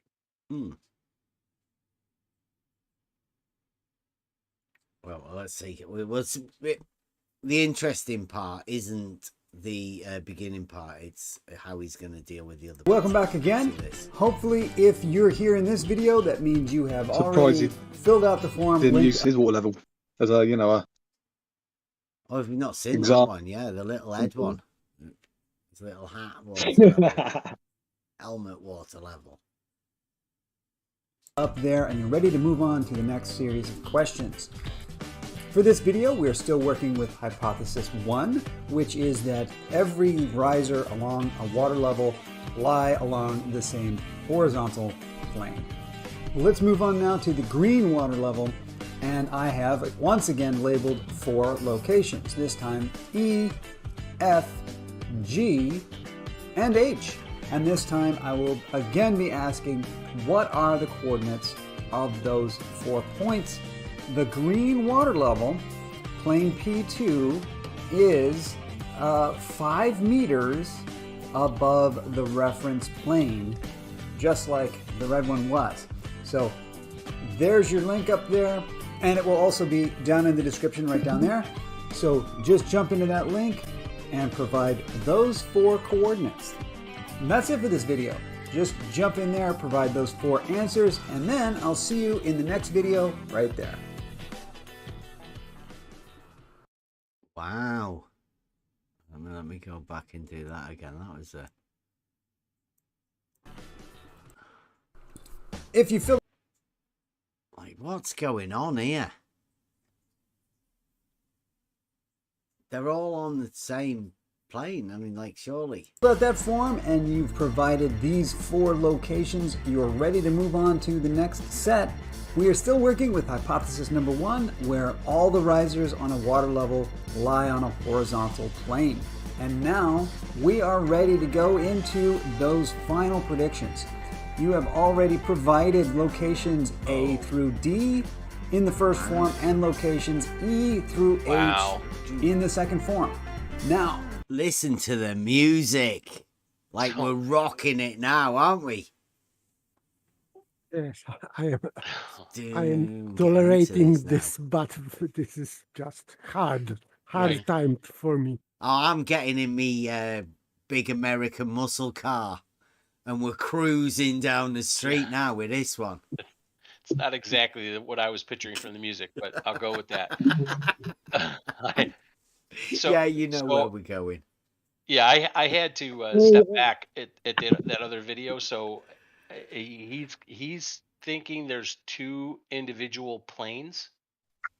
Well, no, he P1 did and have it at P2. 5 meters. It had them all at 5 meters. I don't know what's going on here, though. Yeah, but in the last video, that 1 minute 14 video, Yeah. where he showed the second water level, he labeled that plane pointing to the tops of the water in the risers of the green water level as P2. Why is it P2 Well, it and is not separate, an extension isn't it? of P1? Has it got the measurement on there for the distance between those 2, tops and the water level? He just had 5 meters again. It was 5 meters at the other end. It is because of his hypothesis where they should be on one of these models. It would be on the different levels. It is, I think, in part 2. It is he explained that this prediction that it would be the difference. There are 2 different water levels, so there are 2 different planes established, one by each water level. There are. Okay. Yeah. That's what I wanted to make clear, is whether or not he got that right on the other video, and you don't need to go back to that one. I was just he wondering did. He had another separate water level. Okay. Another plane, but they were both at 5 meters. So what he's done here is introduced a difference. a differential between the two that wasn't existing in the two ones that he's dealt with so far. So this is a new challenge, I think. There'll be a question Yeah. in regard to that, I'm sure. But with B and E, I think we're ready to calculate what is the predicted value of M1. So you should be able to look at the answers you provided and say what is the height difference between point B and point E, subtract those two heights, which would be the y-axis, and when you subtract them, provide your answer for M1. Here's the form up there. That form will have 3 questions. What is the predicted value of M1? What is the predicted value of M2? And what is the predicted value of M3? Now, when you fill that form in, I'm kind of expecting, we've discussed this before, we are expecting to get the fact that those are actually 0. We have set it up so that plane P1 and plane P2 are coincident, that those are the same plane. And that is the core of this realizing Euclid test in the first place. So we are looking for, ultimately hoping to see that M1, M2, and M3 are 0. I have just drawn them separated, indicate what would happen if something were wrong and there were a gap in there. If there were a gap in here, then something about our hypothesis must be wrong. Okay, that wraps up this first series of questions with hypothesis 1. We now have our prediction. Once you've filled out that form, we have our predictions calculated from first principles all the way down. We calculated points A, B, C, D. We calculated points E, F, G, H. Subtracted some. Yeah, I think he's just using the words, right, with no understanding of them at all. Yeah. Does anybody think that he's covered any kind of first principles? By the way, I don't know if it's scrolled past now, probably for the people on the Discord that are in the live chat, but it's not too far up, the live chat, but I did put a link to a first principles website that talks about first principles and what first principles are and why they're important. So in case anybody's in the Discord and you want to take a look, it's in the live chat. You have to scroll a little bit ways up, but first principles are a thing. Yeah. Which I don't know that he's even covered or understands. Yeah, that's why I wanted to go over all of this stuff with him, because I think if I had chance to go over it, I think he would then understand where we're coming from when we talk about first principles and advanced simplicity, breaking everything down right to the base. He hasn't done that because he hasn't understood what the test's about, or even the reason for us doing the test.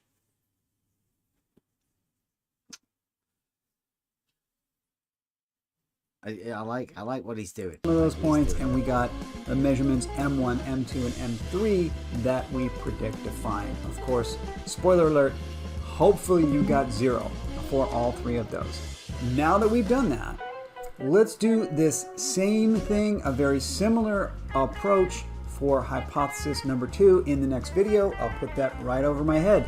See you in that next video. Right, okay. Now, it's on different music again. How many different musics are you going to have? Now, I'm hoping he is going to leave the water levels exactly the same and see whether this hypothesis works on that one. And he's not just going to completely make a new model for his new hypothesis. I'm hoping not. Anyway.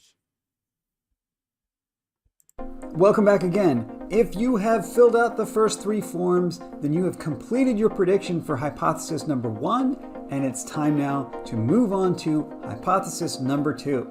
Let's take another look at hypothesis number 2. We are now hypothesizing. Plumb bobs hang down towards the center of a sphere, and they are not parallel to one another. Okay?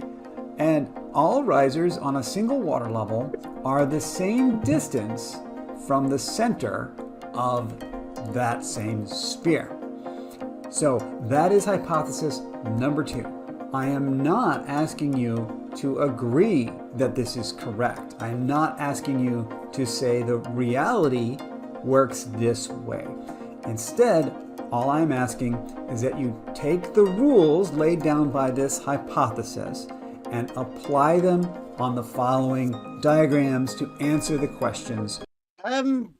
It's the rules laid down by the hypothesis. Really? Is that a thing? If Alice was in Wonderland, we can hypothesize if she was blondie or not. Is that the rules, though? Is that the rules of the hypothesis? Like, is that really? Because I thought the rules were like the axioms that you deal with. The hypothesis isn't the rules. Hypothesis is based on observation. It means that we are observing something like phenomenon, and we are hypothesizing about what causes this phenomenon. And this is our hypothesis. So I don't know why he's using this word in such a manner.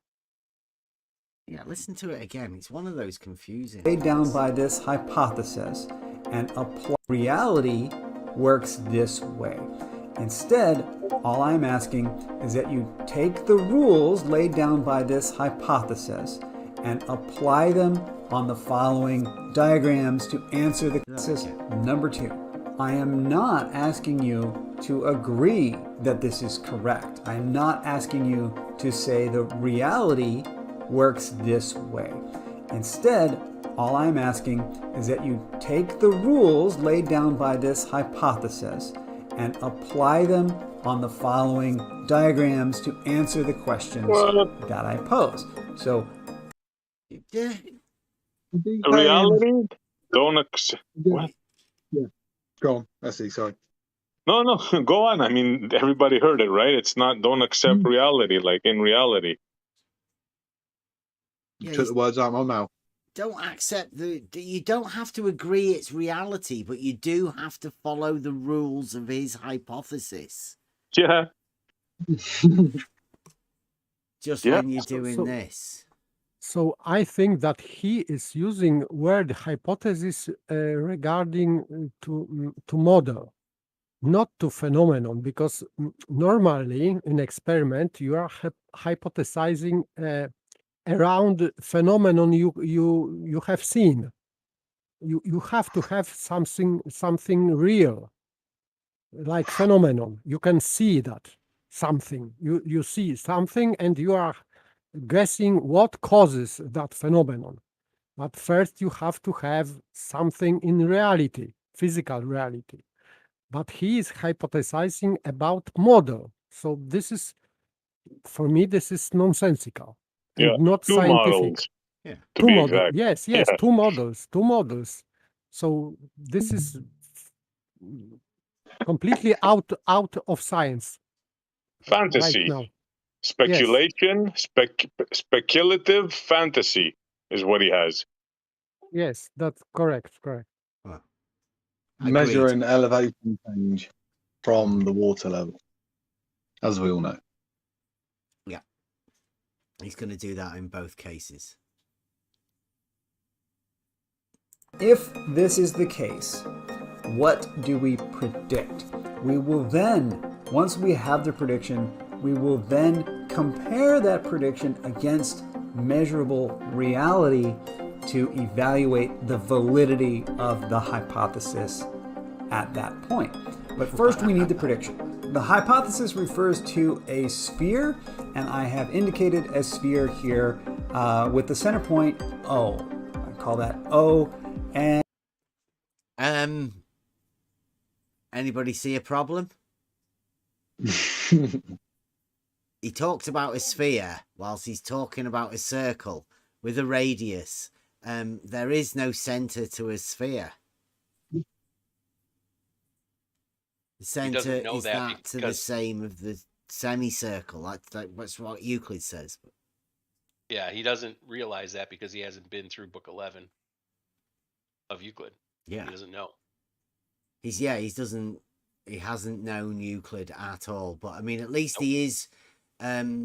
He's using a circle here, and it is a perfect chance for him to relate some sort of Euclidean something to it, proposition maybe. But he's missed his chance again. He's just literally not realized any of this is Euclid. Is there such a thing? That's brilliant. Not realizing Euclid. In the realizing Euclid tests. Shared segment of curved line. Yeah. And I'm drawing the spheres as circles. So this is a side view. These represent spheres that go in and out of the screen. But the outer diameter of them is illustrated with circles. The outer diameter of them. He's not very good at this. He is doesn't know what a diameter is. No, does he know what oh dear Lord. He did put these videos out, right? He might have got somebody to check it for him, but the outer diameter is ridiculous. Go on. Sorry, Bev. Sorry, mate. Sorry, my eyes are just focusing in on this, and I'm sort of seeing some sort of radius of a circle. Then is that 5 meters in the top bit again? He's done that. Yeah, he's like, not quite he's good got at it in scale. proportion. Yeah, Yeah. he's got a problem with scale. This one. I mean, maybe to go over scale one day. He's got People like him to come along and watch. 6,371,000 meters for the first line, and then 5. Which is, what proportion of the, that radius? Yeah, Probably like a it's sixth. a different scale. He's working to a So different he's scale. transferred 5 meters from a million. Something like that. I like it though. Is that on the X and the Y axis? I don't think he's ever bothered talking to any surveyors or anything, but it is only a hypothesis, isn't it? It is only his hypothesis. Oh yes, yeah. The rules of his hypothesis. I can spaghetti that. Yeah. The reference sphere is black, and I have provided. I get a feeling like this one's like a countdown one. He's trying to rush through it. This music. That the reference sphere might have a radius of 6,371,000 meters. So that will be the black sphere has that radius at center point O, and I will then be talking about another sphere, the red one, which shares that same center point but has a different radius. Here's the link to the form. I'll put the link to the form right there, and it'll also be down in the description. On there, we will add. I don't think he's understood the complications involved in what he's just said there, but obviously it is his other hypothesis, and I'm pretty sure he'll have seen all of the pitfalls, and he knows all of the pitfalls that are involved in what he's just stated there, but he's going to put a water level to it. This is going to be a problem. Yeah, there's not much. What is the radius R1? What is this distance from the center point up to this point along the red sphere, given that the reference black sphere has this radius and the red sphere goes out 5 meters further than that. Once you filled in R1 for that radius, let's do it again for a different sphere. Let's take a look at a green sphere now. This is a green sphere, and I will be asking on that same form, what is the radius R2 of the green sphere? Once again, the green sphere, we have a point somewhere on the green sphere that is 5 meters above the reference sphere, which was, once again, 6,371,000 meters in radius. So if I have the black sphere with this radius, and I have a green sphere that is 5 meters outside that at a given point, then what is the radius of the green sphere? And so that's the 2 questions, only 2 questions on that form. That's the form. It will be linked down in the description. Once you've answered those 2 questions, join me in the next video. If you Can I just go on. Can I ask a question? Can I just nip to the toilet? Are you all right chatting for a bit while we're fine. Yeah, Spot On will help me out. Does anybody think that this is a measurement that can actually happen? Because I'm just curious, because I know that given the test that you, Spot On, and Bev did, that you could measure all those things, right? You measured out 100 meters, 200 meters with the risers on the water levels, and you got all that stuff. And while he used 5 meters as the, from the plane to the top of the riser, that's irrelevant. You could still measure what that is. You can actually measure these things. Does he realize that what he's asking for here is impossible? You could do the math. Yes, we see the numbers. We can see the numbers. Obviously, we could see the numbers. Does anybody think that this is possible in reality? Do they think this is possible in reality?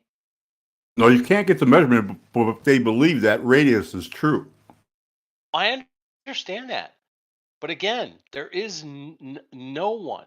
Yeah, that the black line is, to me. The black line is what, Spot On? Oh, sorry. Yeah, I did. Sorry, I didn't mean to come in. I'm on the phone, so I'm on my headphones. Sorry. It's the black line. If is this the reference to Earth? Is this the Earth reference? I suppose, right? I would guess. Yeah. This is former horizontal. Now this is curved horizontal, and this is former straight horizontal. Mm-hmm. Well, that's the mean sea level. I would say that was his. That's his 0.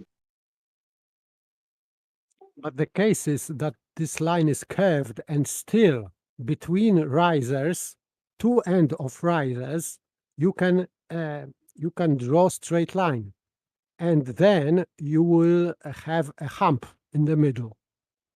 So if we are using straight lines still, even on this globe, we will have hump in the middle.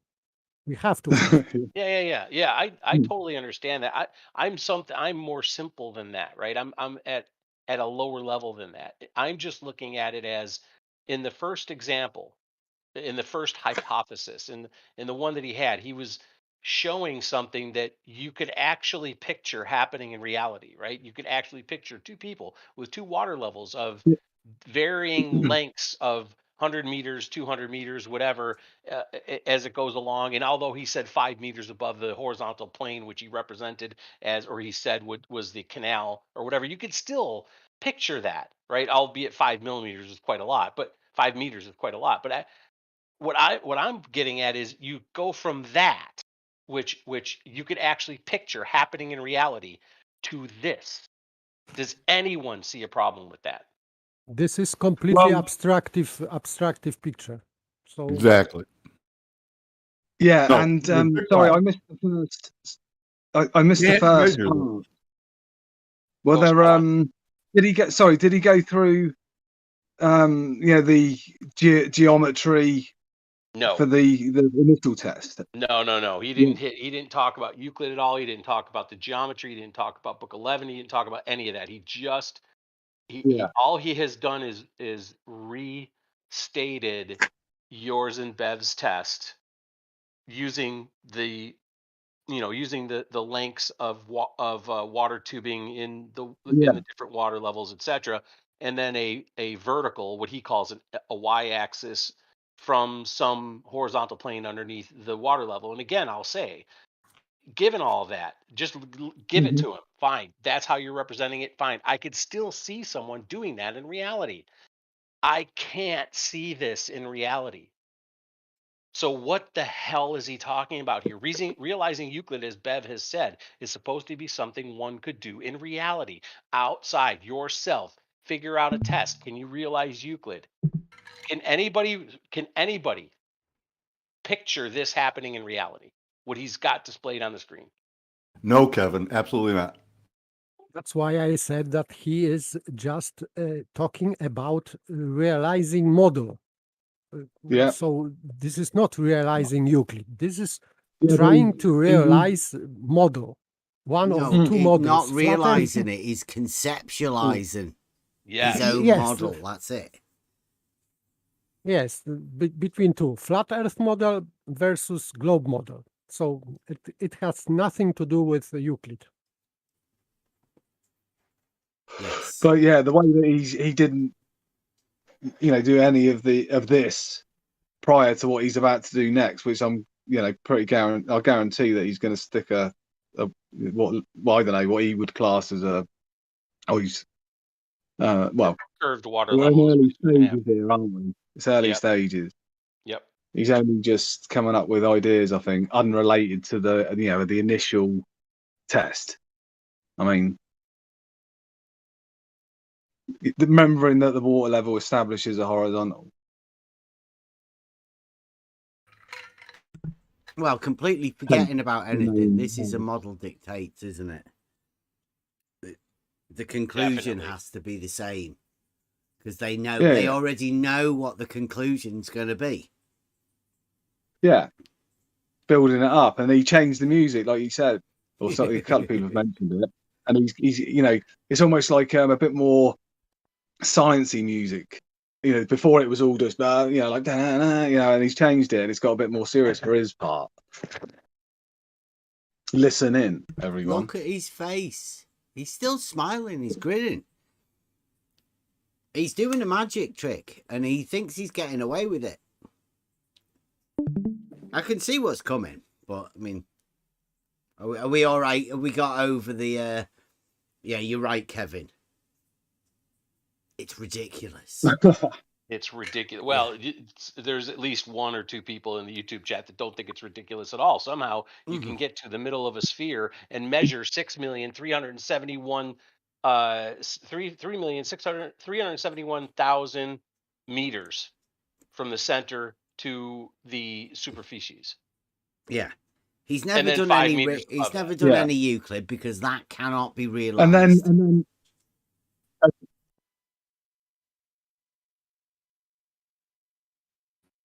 Plus 5 meters. I mean, if that is geometry that he's trying to replicate there, it's not a very good job, is it? Really?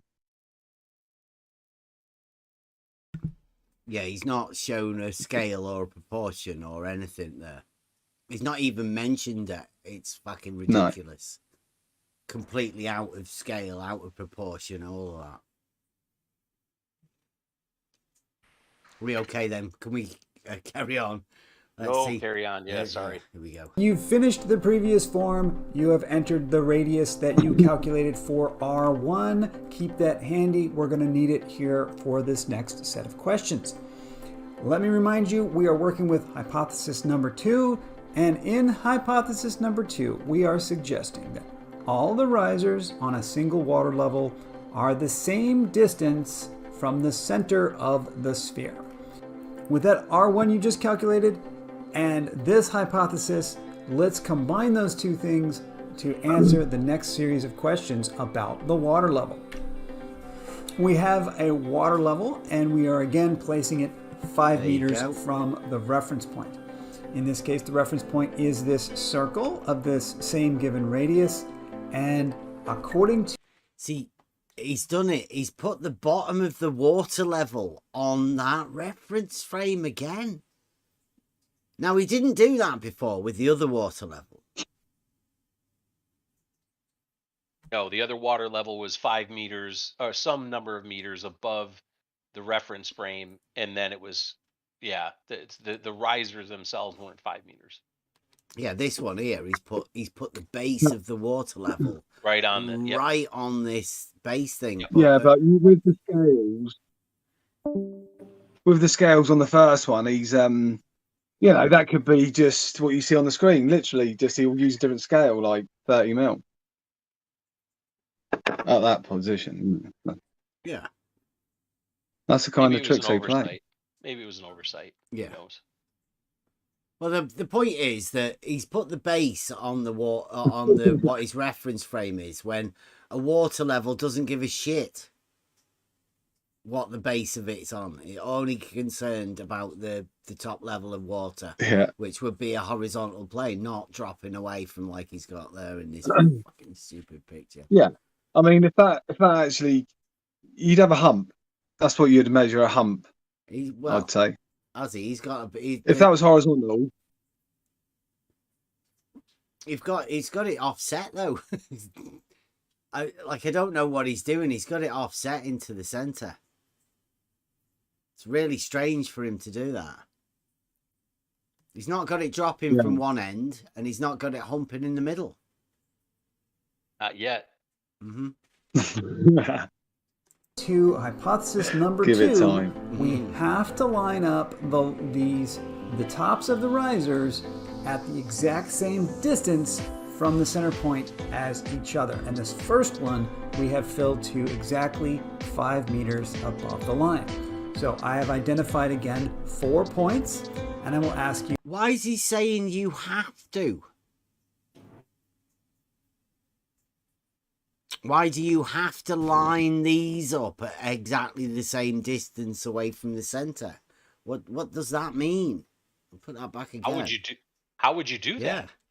Yeah. How would you check that? Yeah. That you already did that. You have to measure the radius with the ruler to check that. Every one of them. Yeah, every one of them. Exactly. Point as if you're each leveling other. on This a first one we have filled to exactly 5 meters above the line. So I have identified again 4 points, and I will ask you to specify what are those answers. The first one here is I. We'll call this point I. This is J, K, and L. And so in this next form, right next to me right there, This like I will a ask you. teacher. He's trying to play the teacher. Like, this is highly aggravating. I don't know if it's only me. Where's his distances? Conveniently forgot about those this time. Wonder why. The horizontal difference? The horizontal? Well, I would say that, but these ones aren't, obviously. No, they're not. They're following a curve. But so is he talking straight line distances? Shortest distance between those 2 points? They were at 200, 100, and 100. Was he talking about here on the inside or the outside? It may be finding out why we have a problem with circles and distances. He's obviously not realised Euclid and knowing that these are different curves even. right, those distances are different. The red distance from I to L is different than the bottom of the black line full water level, the black line and where it is. Yeah, those distances are this distance from here to here very different. Is different than this distance from here to here. I wonder if he realizes that. They're different. They're different. That's different. That's different. That's different. This curve is different to this curve. Because if you can imagine you had a little tiny circle here with a really tight curve, would be different than this curve. And this curve's different. And if it went out further, it would be a different curve again. So level, according to this model, curves differently at different elevations. But nobody's ever heard of that before, have they? No, because it doesn't happen. There's no curve. But again, I don't think he's quite realised Euclid and realised why it's called realising Euclid. Because there is only one way out of this, and that's you realising Euclid. Thank you, I can science that, for bringing this into the public eye.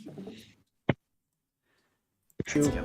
For those 4 distances, 4 new distances, what is the distance from I to the center point O? What is the distance from J to the center point O? What is the distance K? It's doing full radius distances. Yep, that's why I said I Not a can't coordinate. imagine. Mm-mm. He's completely forgetting about the horizontal distances. That's convenient, isn't it? It sure is. That's cherry picking for you. Well, remember, he only science. strives for honesty. Remember that. Globe Just keep that in mind. scientist. Overlooking things that are confusing. We don't see that. Paralogisms. To the center point O, and what is the distance L to the center point O? Those are 4 radii. And remembering, hypothesis 2 says the tops of the water on the water level all have to be the same distance from that center point O. This should be a very easy set of questions to answer. So please pop over there, give me those answers, and then He's only a practicing wizard, right? We have to remember this. He's only new to the scene. But he's making a splash. Do you reckon this guy can do within the globe community? Great. I think In he's the globe going to do community? well. Yeah. Really well. Mhm. Yeah. Yeah, they'll like this. in the next video. In the next video, let's have a look. In the last form, you filled in some information about the red water level. Let's do the green one Somebody now. did. 2 forms ago, Don't you worry about provided this answer, R2. So have that one ready while we consider the green water level under the conditions of hypothesis 2. Once again, hypothesis 2 says all risers on a single water level are the same distance from the center of the sphere. So let's apply that to our green water level. science. The green I like water it. level will be filled so that this tube is exactly 5 meters up above the reference level. So going back to your previous answer for R2 and given again this radius for the reference distance, what are these 4 distances? Distance S. Is this really how they do modern science / geometry? It's like a fusion, isn't it, of modern science, logic, obviously.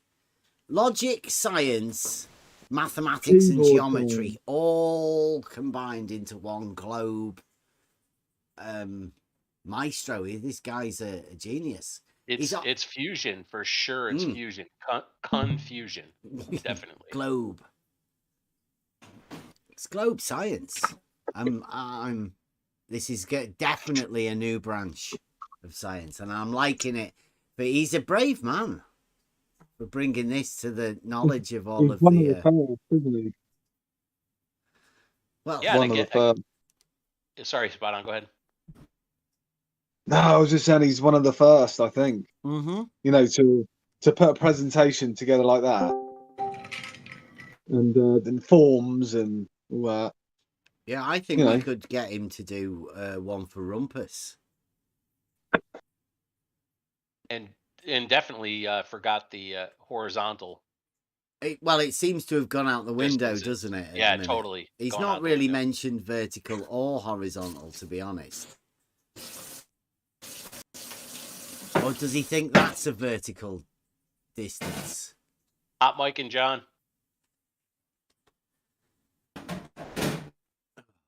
Do I have to come out? I don't know. Hang on. John, you there? It's okay. We'll listen to some music. Is this point distance from O, and then T is this point distance from O. The U is this point distance from that same center point O, and V is what is this distance from the center point O up to this point here, V. Pop into pop into that form right there and fill that out. This should not be too difficult, I hope.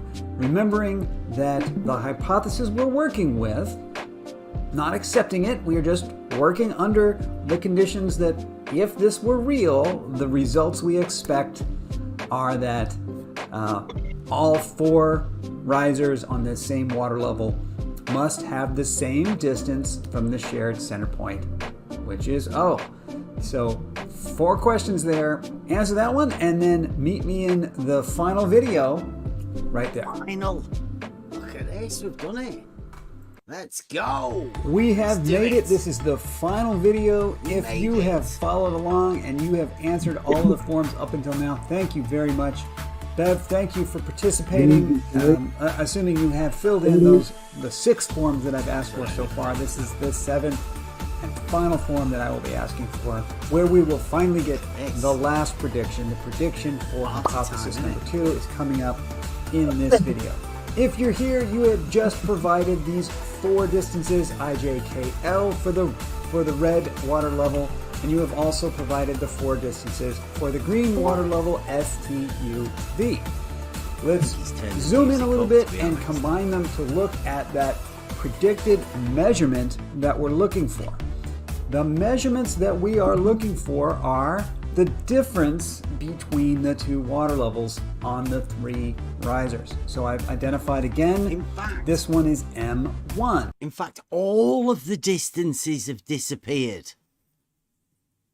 There's nothing to differentiate how far apart these are at all now.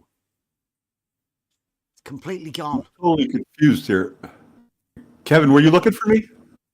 Yeah, you And are what- miking. It's all right. Yeah, you were hot micing, John. Oh, I'm sorry. I didn't know. Sorry. And why he still have 2 different this P1 and P2 these planes? He did that Because- before. It's a trick. It's a trick. It's just in case you didn't know. He'll bring them back together again. I think he's showing his graphic skills. I think. So, from your previous answers, if you have this distance J and you have this distance S, I would like for you to calculate and provide for me what is the predicted distance between them, which I have labeled M1. And then up there, there's the form, and I'll put it down in the link, of course, where you can enter that value. The next value I want is, of course, M2. So the next pair of risers were distance K and distance T. Anybody got any ideas of the music? I'm imagining like a Russian Cossack dancer or something that. Lots of clapping and stuff. For me, that's Right. horrible. It's paper being in that part of the world. He's definitely having a problem with it. Yes, I have a problem. Yes, I have to see a doctor after so many minutes to listening to this. So take the 2 So great answers that you accompaniment. already provided, K and T, I'm glad I'm not the compare only those, one. subtract them, and give me what is the value M2 for the He's definitely turned this one up, right, for the finale. This is. They've all been Yes, going it's- up, I think. I think Too this loud. is his All been going up. favourite. He had this one as down as the best. The crescendo. He's sweating as well. It looks like he's done a hard day's work doing this series of videos. No, I Picturing stepped those out for Cossacks kicking the leg dancing when you were saying it. Yeah. I stepped away for a minute, but what's he doing here? Is he just measuring different radii? Yeah, yeah. Yeah. Yeah.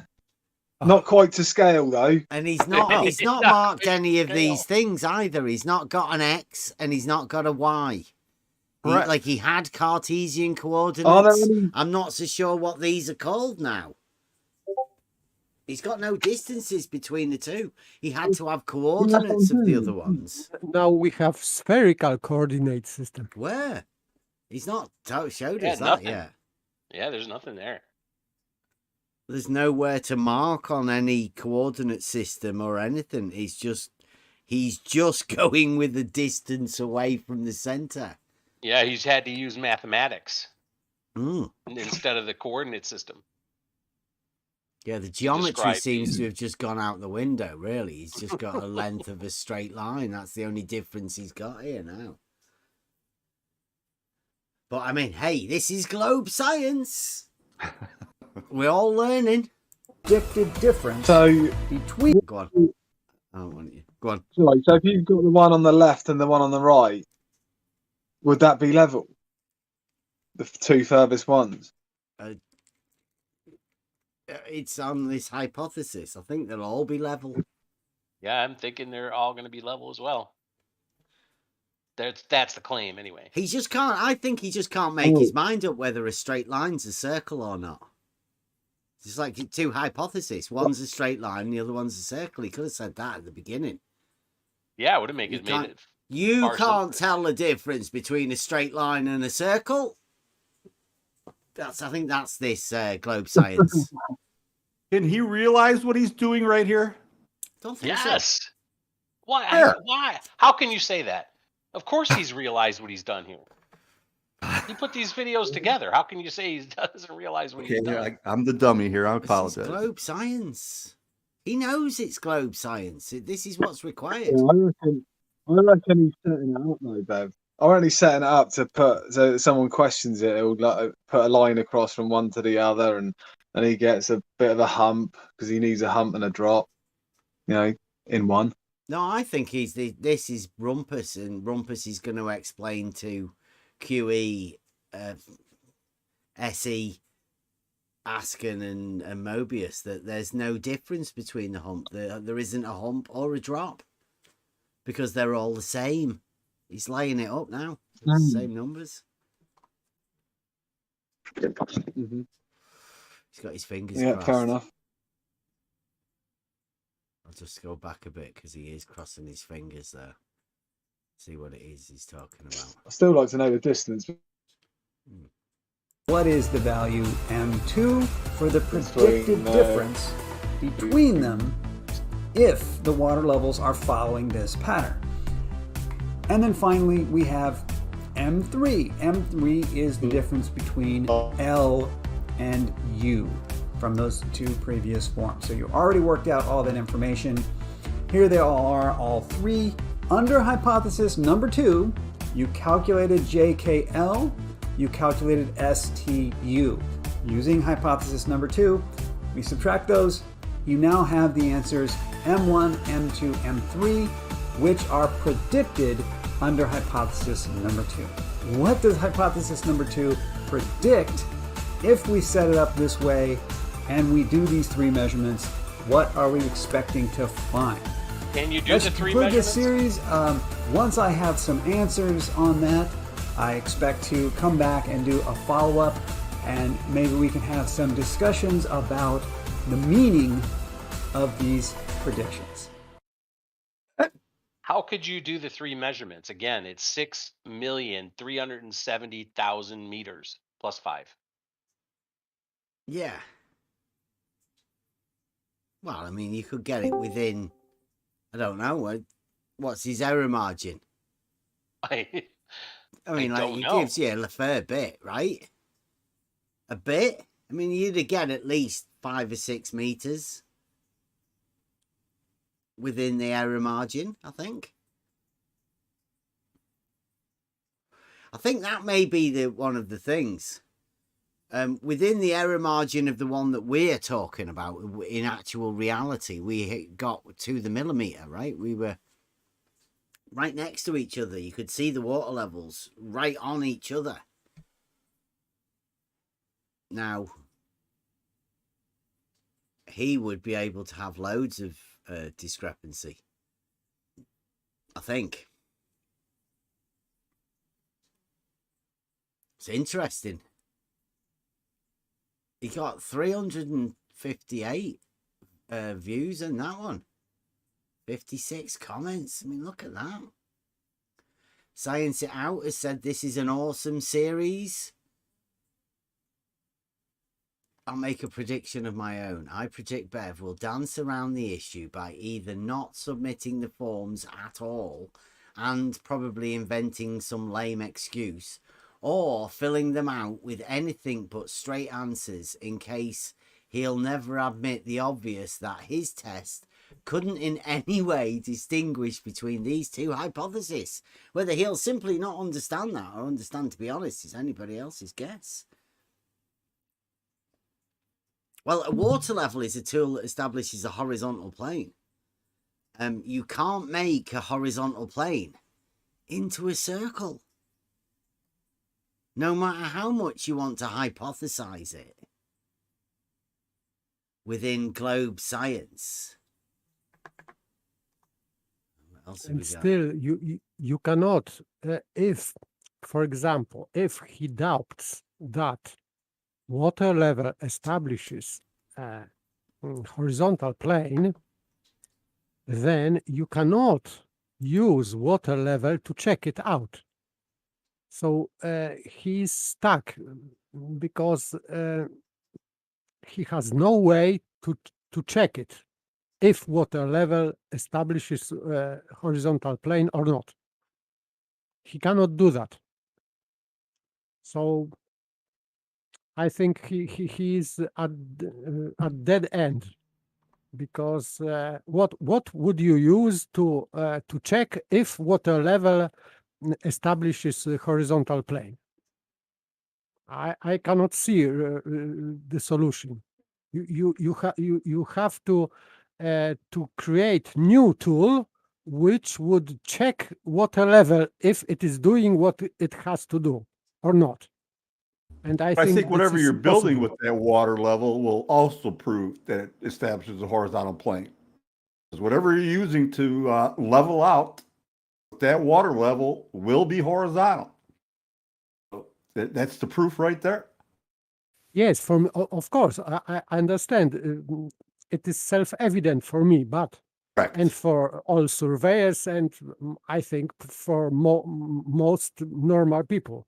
But if he is doubting in water level as the tool for establishing horizontal plane, he cannot do that using water level. So and he has no other tool to check it. So he Right. is at dead end. Yes, Sorry. I agree, Paper. Can I point out as well here, because I've noticed Spot On said about, are you arguing the definition of a water level tool? And I Can Science That, globe scientist extraordinaire, has said, have you filled out the forms? If you want to participate, just fill out the forms. I'm not here to tell you what a tool does or doesn't do. I'm not trying to tell you your hypothesis is wrong or somebody else's is right. I'm just here to find out whether or not the test you designed is capable of discerning between those two hypotheses. Right? Well, his two hypotheses seem to think that a water level can't decide whether it's a straight line or a circle. Which is ridiculous. This is the implication, but still he insists that this test should be testing models, and it is not. Your test, your realizing Euclid test, in his opinion, should discern between two models. It Between would be a straight line and a plane and a big was-in circle. yes, but it is impossible. It is impossible, even if we give him this globe model. It is impossible. Yeah, I mean, I find it hard to believe that a so-called man of globe science, bunny ears, like all the time. Every time I'd say globe science, just imagine me, I'm fucking frantically bunny earing. His globe science can't tell the difference between a straight line and a circle. And if that doesn't say Well, I mean, what does that say about the state of globe science? It's fucking shit. It doesn't employ any logical understanding, because anybody in their right mind can tell the difference between a straight line and a circle. For somebody to think that they can't tell the difference, they would have to be something seriously wrong with them. Because that's what they're saying here. This globe science man, I can science that, has decided he can't tell the difference between So a take the two. circle and a plane. It's ridiculous. If one of these guys got stopped for a DUI and they had to do a DUI check and the cop asked him to walk a straight line, would he walk a circle? He'd probably argue that they couldn't tell, the police officers couldn't tell that whether he was walking a straight line or a wiggly, wobbly thing. That would be good. Nobody knows. Get your tape measure out.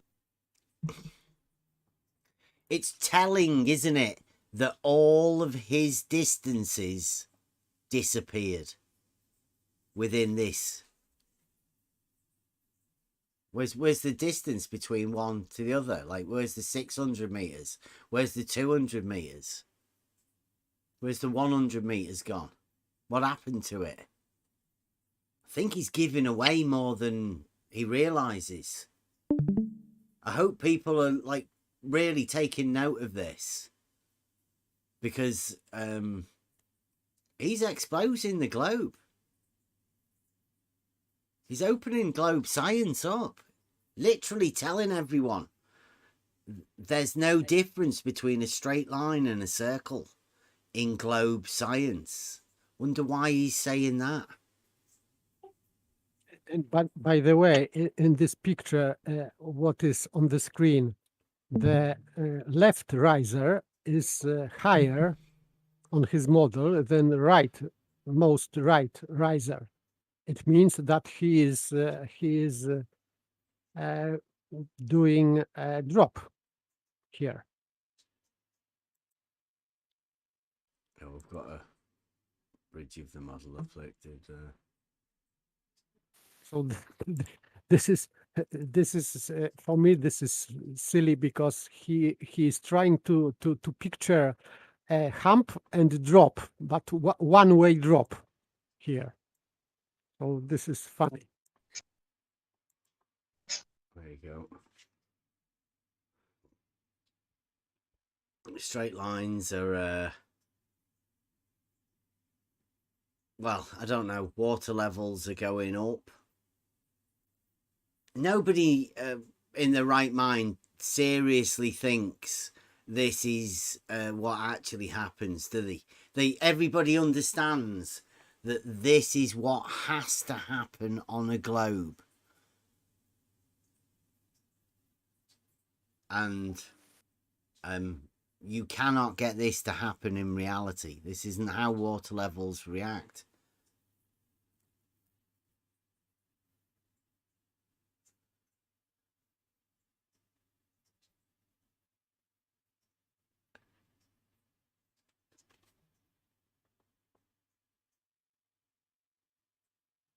But this is globe science, you know.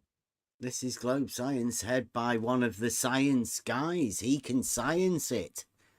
It seems like, though, he gets a little bit struggled. He goes like, well, I can't tell the difference between a straight line and a circle, but that's globe science. It's 2022. We've destroyed that technology, i.e. logic. Just got rid of it. We don't need it. It's too painful to get it back again. Too painful a process to start relying on logic to realize some things. Oh, that could be too painful to realize Euclid. the actual Euclidean concepts. Do you reckon that might be what's going on here? Has the globe science man exposed himself as to not being able to look at the Euclidean concepts because the proofs within Euclid don't give him a way out?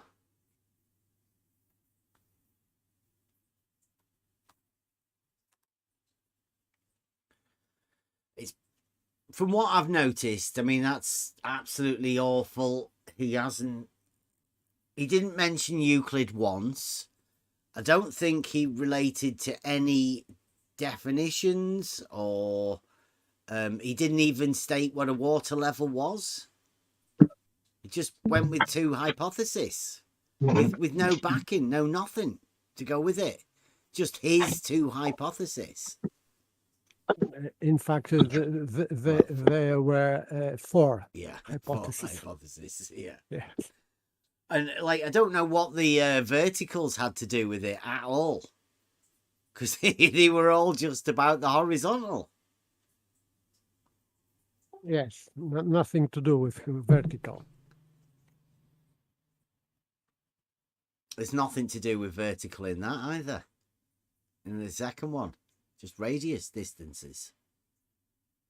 So I think for anybody watching this from the globe side, especially those ones that have commented and all of that. I mean, I know nobody will bother watching this from the globe side.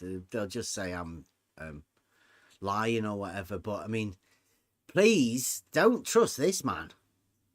You'll get yourself into some serious trouble. And I'm guessing that along with doing that, you won't want to come over here and have a conversation with us, because we might show you the Euclidean principles. We'll break it down to first principles. We've got the 12 that we can show you what perpendicular is, what a geometric plane is, what vertical is, what horizontal is, what a plumb bob is, what a level is. All of these tools and everything that we use, and all of the principles of the geometric idea that we're doing, we have all of that. That's the stuff that I Can Science That here is completely missed out. It's completely forgotten about actual Euclidean principles. So was he broadcasting this from under his bridge? Is this a guy that's found his bridge, or is he just sort of, has he realized a way for him to keep his model, and is he just expressing that here?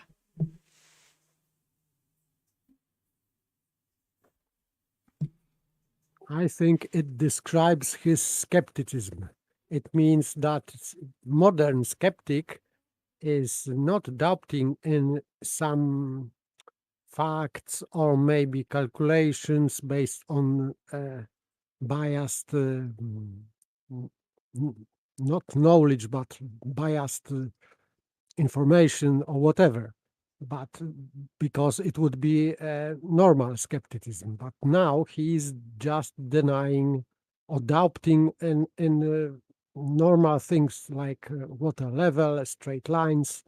This is modern skepticism. So this, for me, this is very sad, even horrible. Well, we did imaginometry, and as far as realizing Euclid goes, this is imaginometry. He did everything that we predicted within imaginometry. Axiom 1, 'tis globe. And then the rest of it is, don't even attempt to try and realize it. Keep everything vague. Just claim it as evidence for the globe. Because I can see the way he's tried to set it up, right? He's setting it up whereas within his hypothesis, there's no difference ever. There's no difference between either of the models, i.e., there's no difference between a straight line and a circle. Now, everybody knows that in reality, that's obviously not true. But within the framework that he's set up, there is no difference between the tests. Within the measurements, there's no difference. So you could go out there with all of the Euclidean proofs of a straight line and on a plane and all of that, but you will get the same results as what he thinks he will get within your hypothesis too. So therefore, there's no difference between a straight line and a plane and a circle.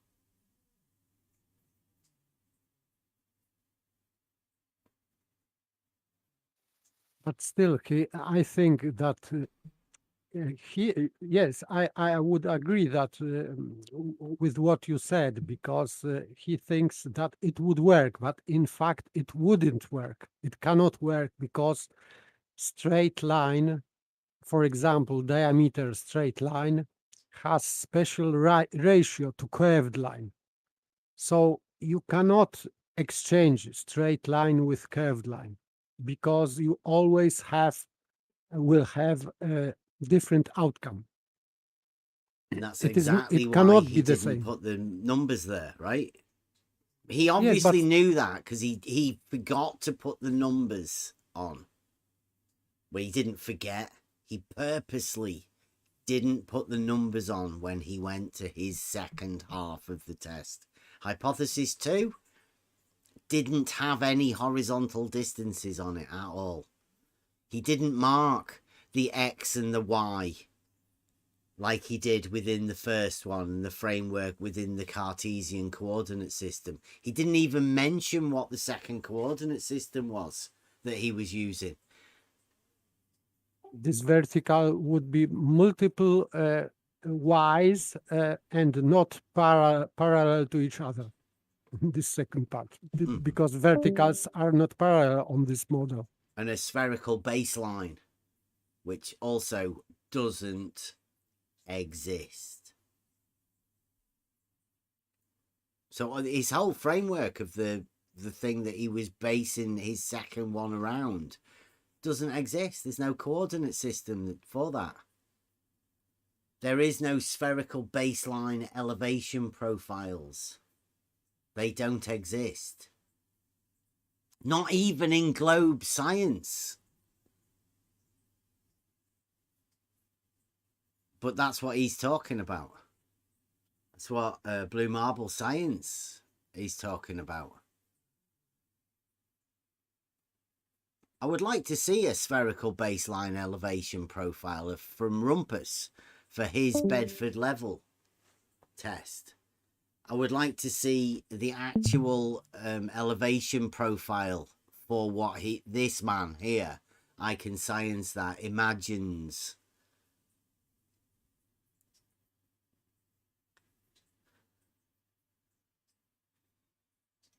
Because we can give them for the canals. And also for the water levels at the side of the canals would look exactly the same.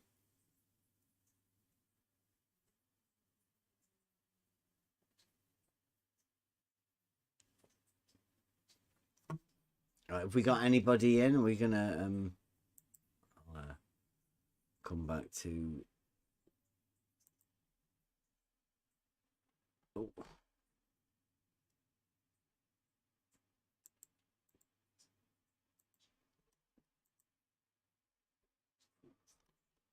Right, there we go.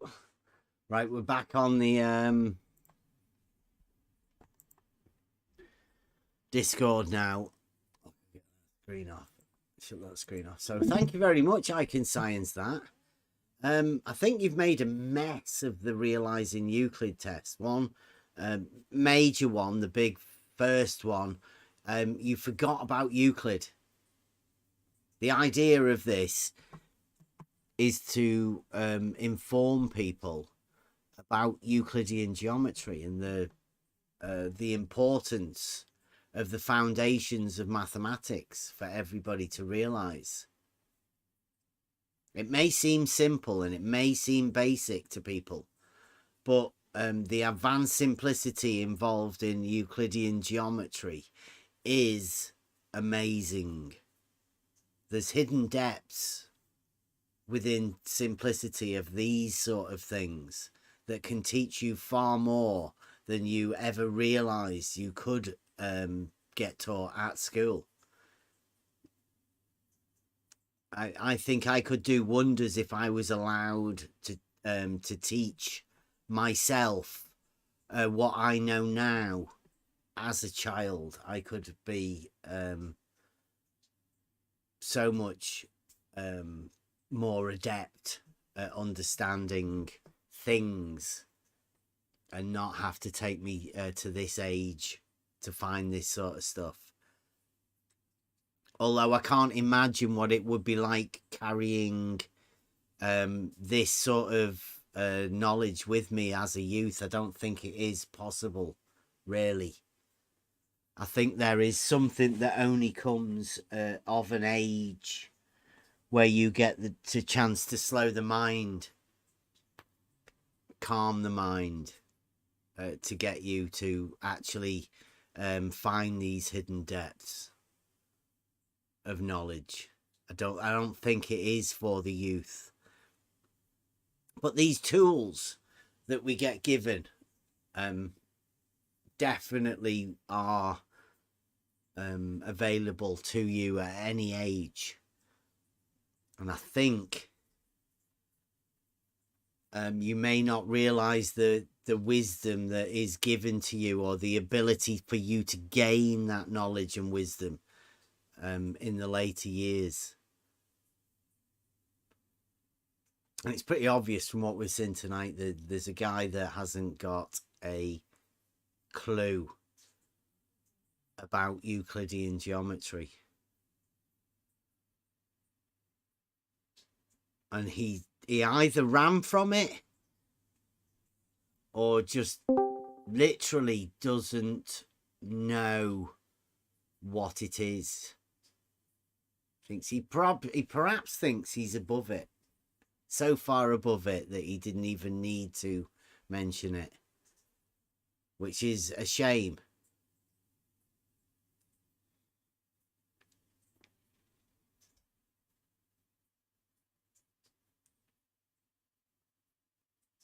I really can't understand how they think, or everybody here. I mean, I'm pretty sure that they don't actually think at all, but how we can develop a test from Euclid to show this shared straight line segment, and to show that no part of the straight line lies within a plane and another part without it. So i.e. all of the parts of the straight line lie within a plane, and there is two shared straight line segments in the center of the test. They all lie within a plane, and there is a shared straight line segment in the center. There is a check. There is a logical mathematical check within the points of the water level.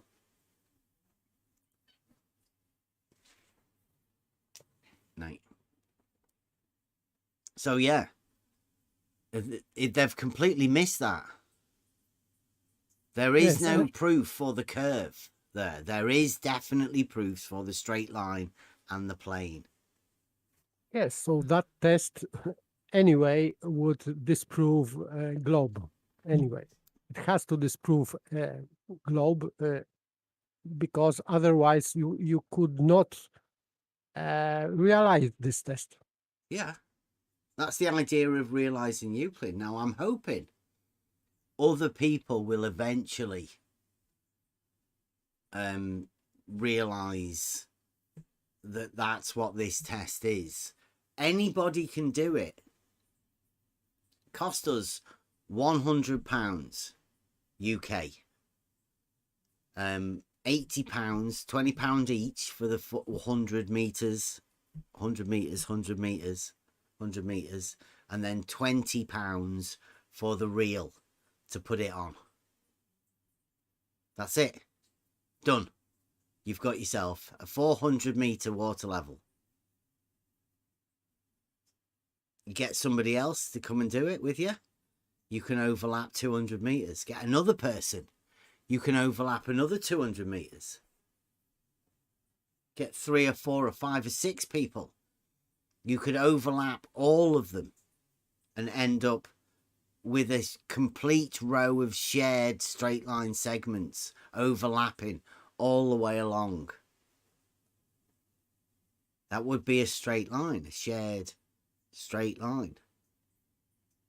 A plane, a water level, establishing a horizontal plane for whatever length you wanted to go to.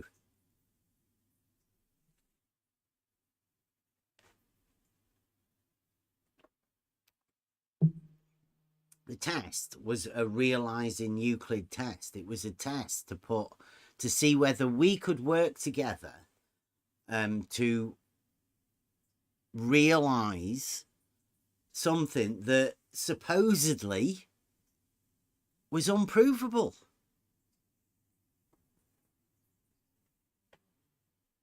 How do you prove something that's an axiom?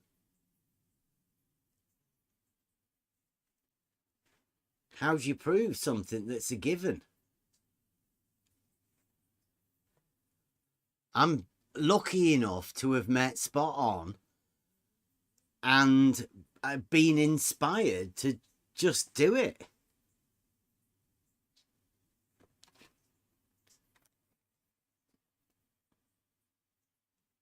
Without Spot On his involvement and everybody else that's around here, it wouldn't have happened. We wouldn't have done this. It's took a group of people, and we've not finished. I mean, when I went initially, I said to I can science that.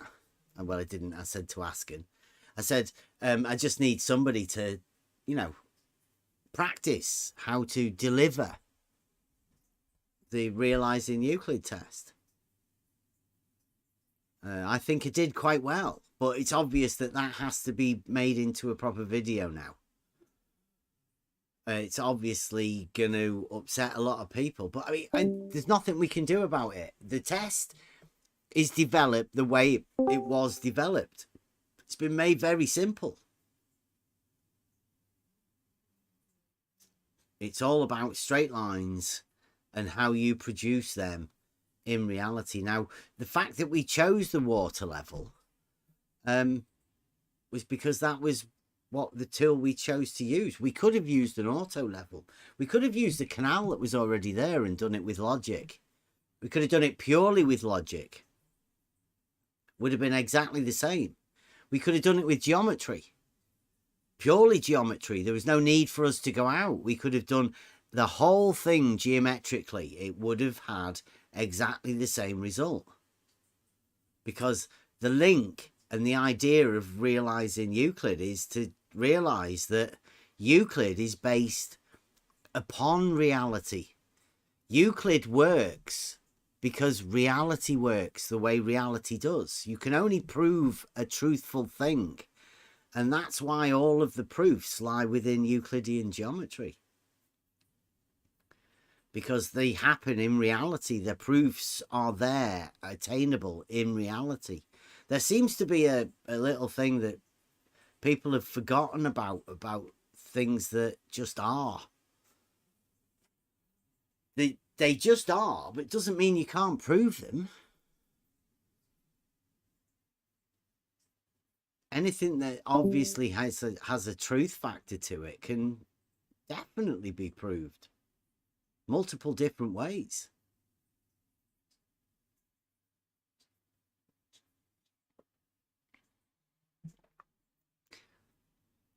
But I think I can science that. But again, showing us that even though I've shown them the Euclidean principles, it must have been so early on to him, he's completely forgot about them.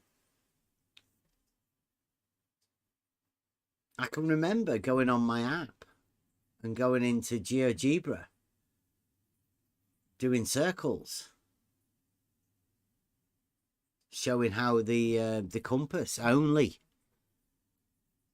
shared you establish a straight line with only the compass.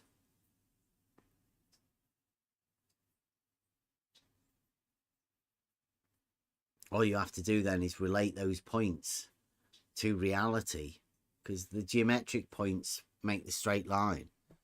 If you can line the points up in reality with a tool that establishes a horizontal plane, and yes, you can prove that. Nobody would deny it.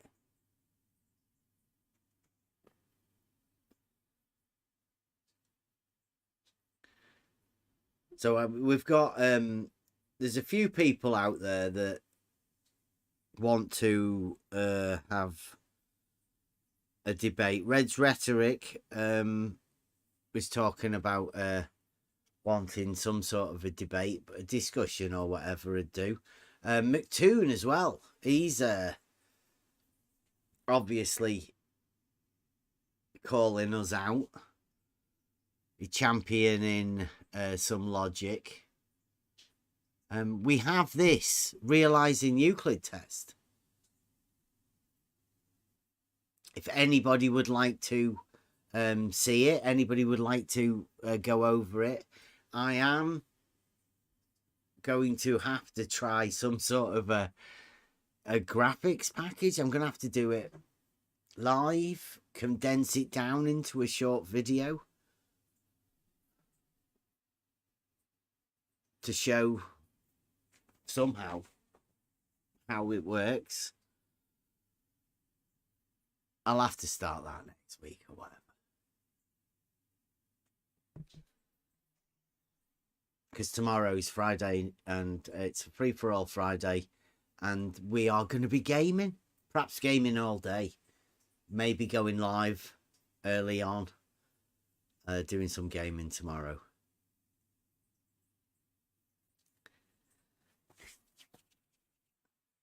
So anybody got any anything to go over the realizing Euclid? Anybody got any hints? Anybody got anything that they think we should put in when we are doing the realizing Euclid? Because it's been made very obvious now.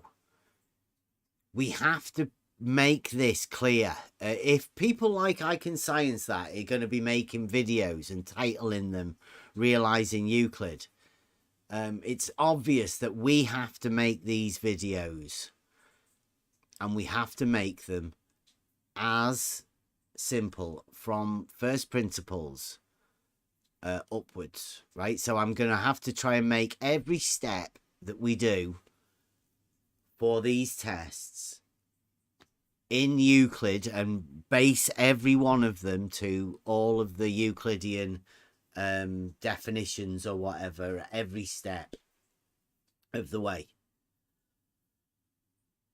From the conceptualization of the water level to how the water levels come together to establish what they establish within the Euclidean principles. Now, anybody got any help or what advice of how we could make it clear to an obvious group of people that it's going to be a paralogism for them?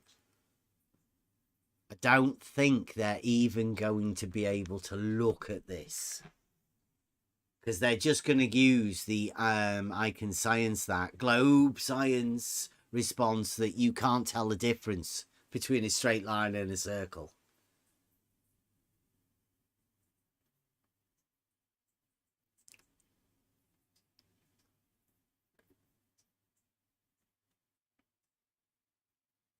Anyone?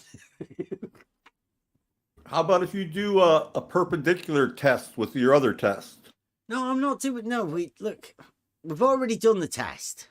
Right. I'm going to have to explain it, because I Can Science That hasn't, has he? No. He's not explained anything. So in order for me to explain our tests, me and Spot On, I'm going to have to put in every Euclidean principle, every Euclidean definition as I'm talking about how we set the test up.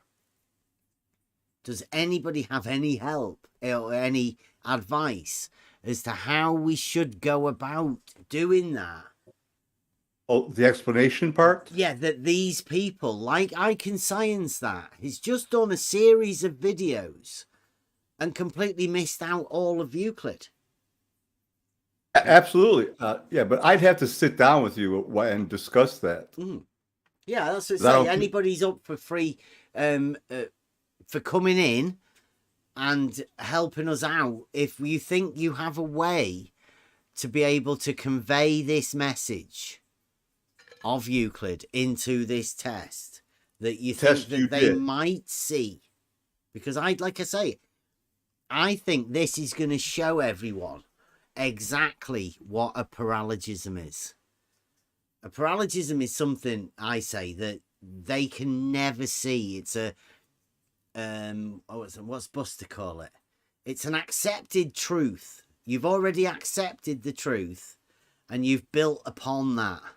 So therefore, you can't see it when somebody says you've got a problem. I think you were referring to a vacuous truth, right? Well, not a vacuous truth, but they've accepted. It's an accepted truth that they've accepted, right, within their own. So they can't see how there could be something different, and within that, they will never be able to look at the Euclidean proofs, because the Euclidean proofs will show them that their model might not be correct, but they have to have the Euclidean proofs fitting their model. Well, that can happen. Well, that's the how do you get it as simple as possible that everybody could understand it? Because obviously these people, the hardcore globe science community, aren't going to ever accept this. Right. Because they've already accepted. Yeah. They're locked in. Yeah. But in order for us to make it as simple for everybody else, maybe people that don't even understand the geometry, right? How do we make this that simple that even they would get? I think most people would understand it, myself personally. I mean, it's pretty simple the way it is, but I mean, you want to break it down to another level, and I have to think about that with you. We'd have to talk about that. Well, I think that there is like a reaction, right? The more we start simplifying it, the easier we can make it. And then when we make the videos and show people how easy it is, I think personally a one-to-one conversation is a lot easier to be able to explain this than a video. Sure. Normally face to face as well. If you can talk to somebody face to face at the side of a canal, it's really it's easy. right there in front of them. Absolutely. Yeah. So yeah, there's all sorts of different ways of doing it, but I think there will be a reaction. The simpler we can make it to express it to people, then the hardcore globe massive will have another pushback.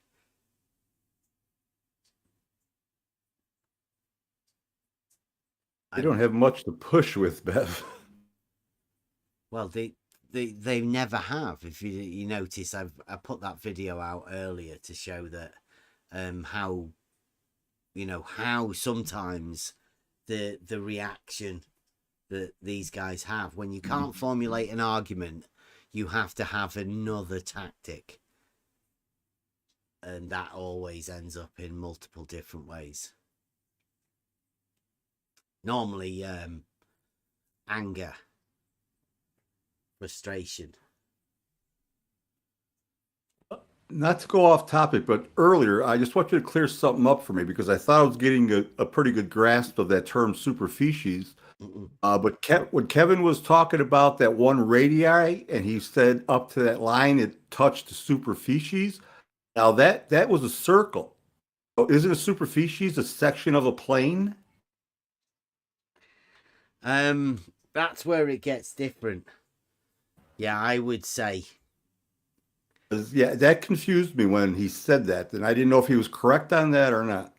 When that radii touched the circumference, he referred to it as a superficies. That's why I personally like the idea of the superficies, because I think it shows that the sphere isn't really a thing within geometry. It's only the lines, the boundaries of a superficies are lines. And if you say the surface of a sphere is a superficies, then where's the boundary that is a line? Okay, I see what you're saying. Like once they revert back to it, you cannot have the surface of a sphere being a superficies. You can't have it being a plane. I wouldn't think so. Yeah.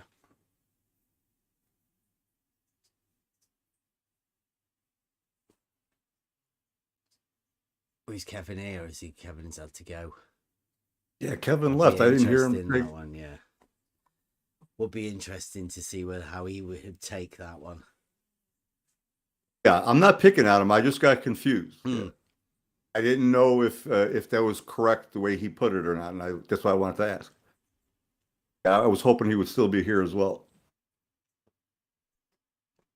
Yeah, in my understanding of superficies and geometry, I think that the sphere doesn't exist.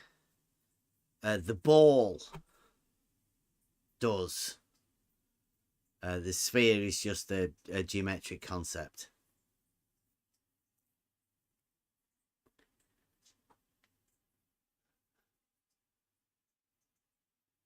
What's the difference between a sphere and a ball? A ball is a three-dimensional Euclidean shape, whereas in Euclidean geometry, a sphere is also a three-dimensional Euclidean shape. But they've since the Globe Science crew have conceptualized the sphere into a two-dimensional surface, which just shows you that it's not real. Because the circle is just a collection of points a certain distance away. Well, a sphere is. But the sphere, you can't have the center of a sphere because the sphere is a three-dimensional and you can't get in to the center. So therefore, mathematically, it's impossible.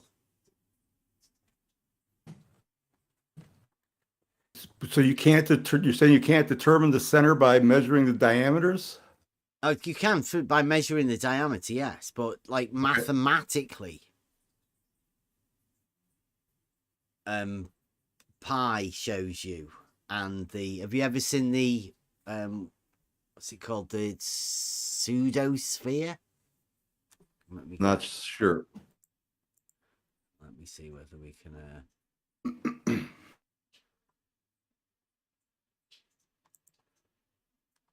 Can't remember where I had it.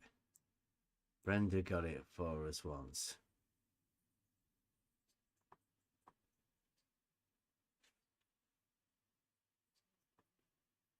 I'll put it in there. I'll look from there.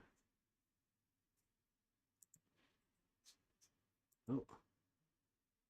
Let me back to Discord.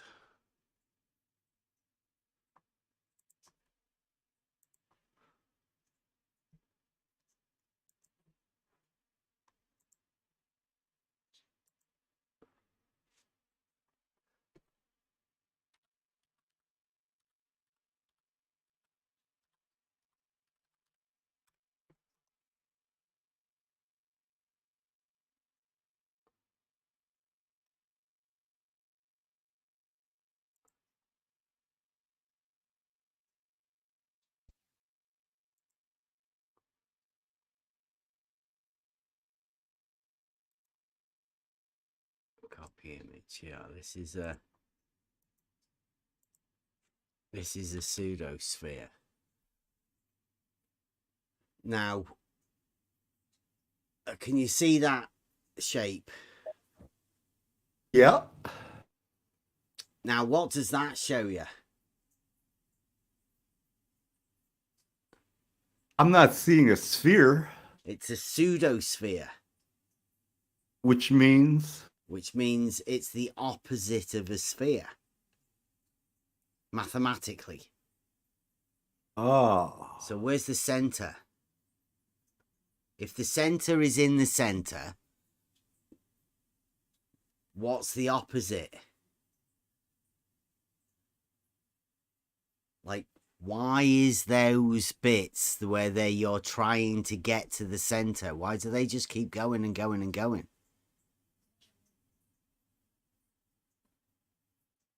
I don't know. Yeah, it's because it's the opposite of a sphere. You can't get to the center. Like, once you have the outside, the center can't be got to. It's not possible to get there. That's why Euclid only has the diameter of a sphere, because it's a sphere within Euclid is the revolution of a semicircle about the diameter of that semicircle. And the center of the sphere is the same as the center of the semicircle. I'm just picturing what you're saying in my head here, and I'm starting to get it. Okay, I'm okay. Now I'm seeing what you're saying. Okay, I wasn't aware of that's how Euclid saw a sphere. Yeah, I think the problem is that in the plane we have 2D plane, of course, and if you draw a circle or a square, for example, on a plane, the center of this geometrical figure is always inside this figure, like center of the circle. But if we have sphere and with superficies, so this is only we are taking into consideration only surface of the sphere. So the sphere is spherical surface. It means that the center of this three-dimensional figure is outside of this figure, which is nonsense. But if we are taking into consideration that the sphere is three-dimensional object, like a ball, then the center of the ball is inside this 3D object. But if we are throwing out all the, let's say, stuff inside the sphere, we are landing in contradiction that the spherical 2D object has center outside of this figure. So I think this is the problem that globals have, because on a plane you have always center inside of the figure because it is on the plane. And if we have the surface of the sphere, you cannot have center inside of the, because you would have to put the center on the surface of this sphere. But if you put the center, this point on the sphere, this is not center. No.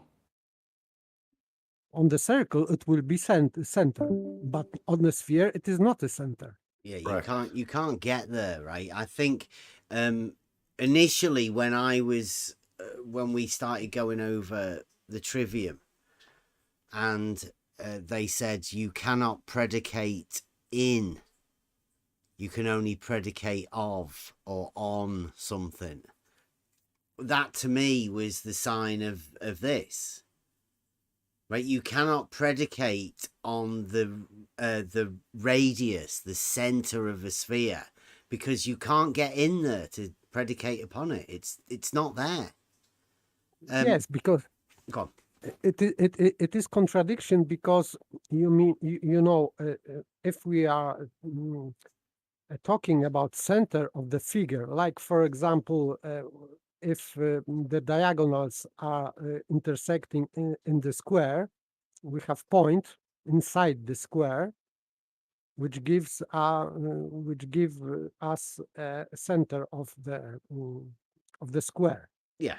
And this is inside, and it has to be inside because the center has to belong to this figure. This point has to belong to this figure. And on the sphere, we have center point which doesn't belong to that sphere. And this is, for me, this is nonsense.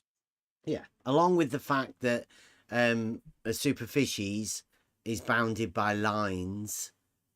There is no lines on the surface of a sphere. You've also got the backing of pi being 3.142 transcendental number, right? The number cannot be reached, the same as the center of a sphere cannot be reached. It's something that you're never gonna get. You cannot find it. It's confusing to me. Well, it's because the circle isn't a thing. It's a collection of points. Right. At a distance away from something, whereas a square or a triangle is 3 points joined by a straight line. You can only do this geometry and these things with straight lines. Of course, you can have curved lines. Nobody's saying you're not allowed to have curved lines, but you can't really do anything with them. You can graph them, you can do whatever, you can tell the difference between the points with algebra, and you can change them to coordinate systems and do all of that. But in the end, when you're doing that, you're still using straight lines. The relationships between one point and another point, a straight line. It's a direct relationship, not over a curve. Right. And even if you want to measure something, if you are trying to measure, for example, circumference of the circle, you need this diameter, because this number pi, it is just number of diameter. So, and diameter is straight line. So even if you are measuring curved lines, you have to measure them by means of a straight line. It's so true. Yeah. Yeah, that's if you once you go through Euclid and you understand it, it becomes very apparent that the circle is really just a means of maneuvering a position about that center point. It's like either a rotational movement, or it's a way of using these points to be moved around, but all the relationships are always straight lines. Even in the further books of Euclid, once you go past book 11, you start making shapes inside the circle, the sphere, and outside the sphere in order to relate to the sphere. I don't know. It's like it's that they were struggling to find what was going on within the circle or the sphere and how they use it, because there's a really strange relationship that goes on within geometry once you start trying to do it. And there's obviously depths that people can go into that they lose themselves within this stuff. You nutsack yourself. Penrose yourself if you're going out into space, into hyperbolics. Just so I'm clear, a sphere is considered a solid object then, right? I would. yes. But mathematicians and other people can conceptualize it as a two-dimensional framework, I think they call it. Because there is no radius, there is no diameter once you start saying that. But because it's a two-dimensional framework, it's not really two-dimensional. You're already conceptualizing a different two-dimensional, which I think is dangerous, but mathematicians have allowed it, obviously. A two-dimensional sphere as opposed to a two-dimensional plane. It's any wonder why people get confused between straight lines and circles. Globe science.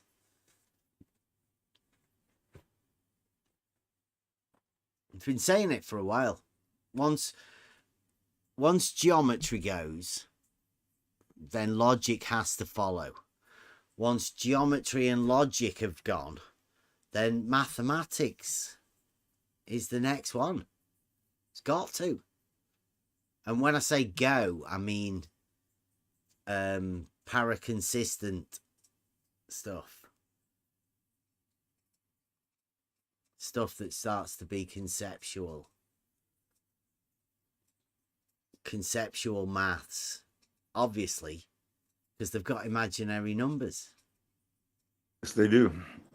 They've got non-Euclidean geometry, and they've got paraconsistent logic. Put all three of those together and then allow people to be taught that. It's gonna screw you up. That's why we're here.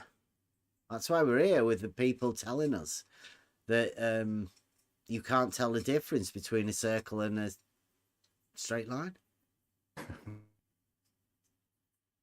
Globe science, 2022.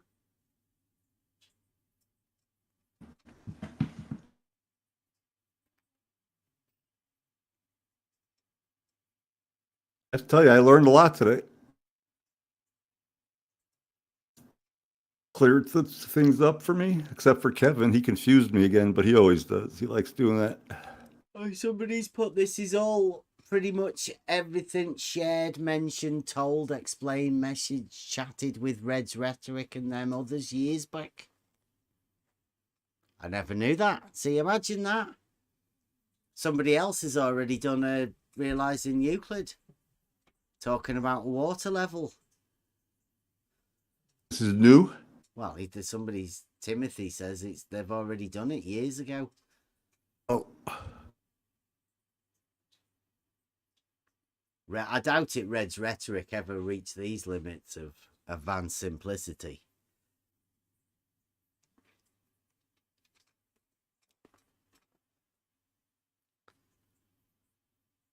Maybe it was what I was talking about a few years ago to fight the flat earth. Just showing people that a water level is a tool that we do use in reality.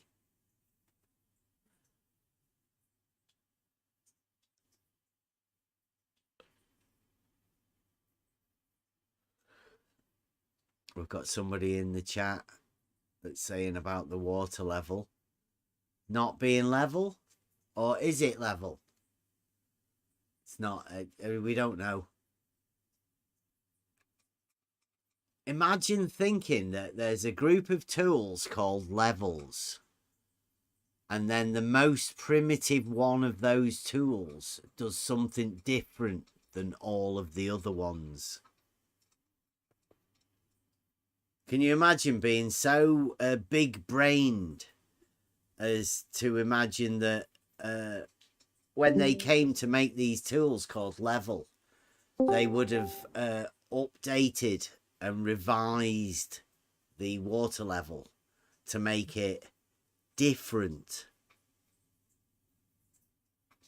for some reason?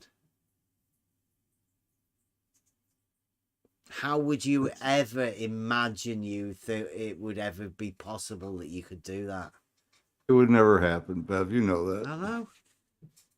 It's like if you hang a plumb bob at your house and I hang one here, they're going to be parallel. Both vertical. And I got one here. Plumb lines or plumb bobs. Plumb lines is better, doesn't it? Plumb lines don't tilt. Can we get a grip on that one? Basic. Plumb lines. Yeah, plumb lines. There's no tilt. No, they're vertical. Vertical, right? Vertical has no tilt. Correct. Now, if all plumb lines do not tilt, how can they not be parallel?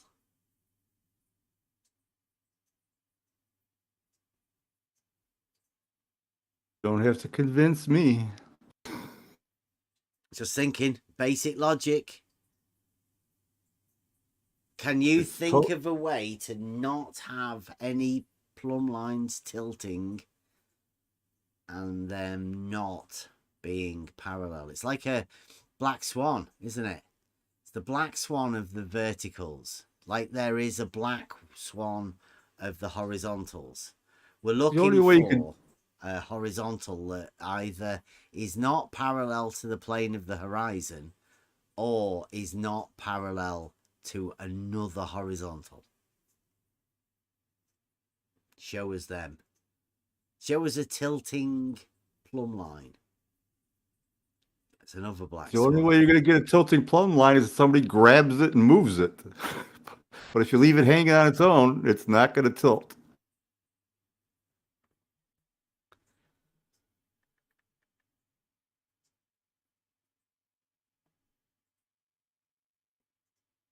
It's ridiculous. I don't even know how they even. Wow.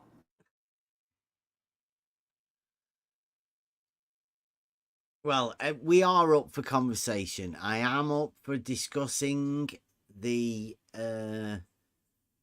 realizing Euclid test. I'm up for discussing anybody that wants to talk about the water level test, the Euclid tests. If anybody thinks that they could realize Euclid in a different way. This is the way these things start, the realizing Euclid test start, is purely conceptual. Start off with logic. Work away logically that you could do something. Then see whether you can geometrically apply some Euclidean principles to it. And then seeing whether you can actually apply them in reality. Because say there is one for doing Pythagoras. That is a proposition within Euclid. Could you do Pythagoras in reality?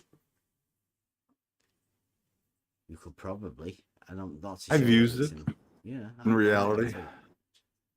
It is in the earlier books, though, book 1. So it's talking about conceptual in a plane, but you do use it. The other next one I was going to do was 3 points lie in the same plane. So that would definitely be a way to show that the points are in a plane.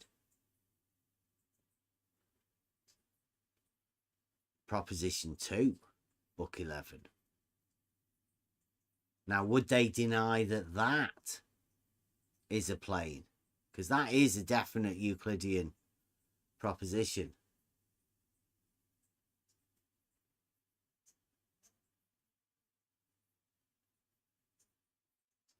Three points lying in a plane. Yeah, do you want me to? They are, precisely speaking, they are creating a plane. Right. Yeah. Well, yeah, it is the 3 points. If you have only 2, you can create only line. But if you have 3, you have plane. Not collinear, of course, points. Oh, on there. Oh. Proposition 2, book 11, the elements, Euclid, states 2 straight lines which cut one another are in one plane, and 3 straight lines which meet one another are in one plane. 3 coplanar points. Now, if you could do that with water levels, you would have a way to cross-check that those 3 points are in the same plane. And you could do that by putting another water level perpendicular to the first one, could you not? Absolutely. You could have 3 water levels. You could do it over 400 meters, couldn't you? Yeah. You could do it with 1 water level and just arrange it in that way of doing it. 100 meters and 2 at 150 meters. You could. There's multiple ways of doing it, but you could definitely do it. Yes. Now, would they be in a plane? According to Euclid, yes. If that was a water level and you said that those points were horizontals, then would that make them a horizontal plane? I'd say yeah. A lot of people would say you can't tell the difference between a straight line and a circle. And I'd say that sounds a bit like a non sequitur. Again, but I mean, okay, you obviously have a model you have to defend. I don't want to threaten it. I'll leave you alone. Don't worry about it. I'll go and find somebody else that might understand it, might see the benefits of it. But it is pretty obvious there's a lot of people that won't.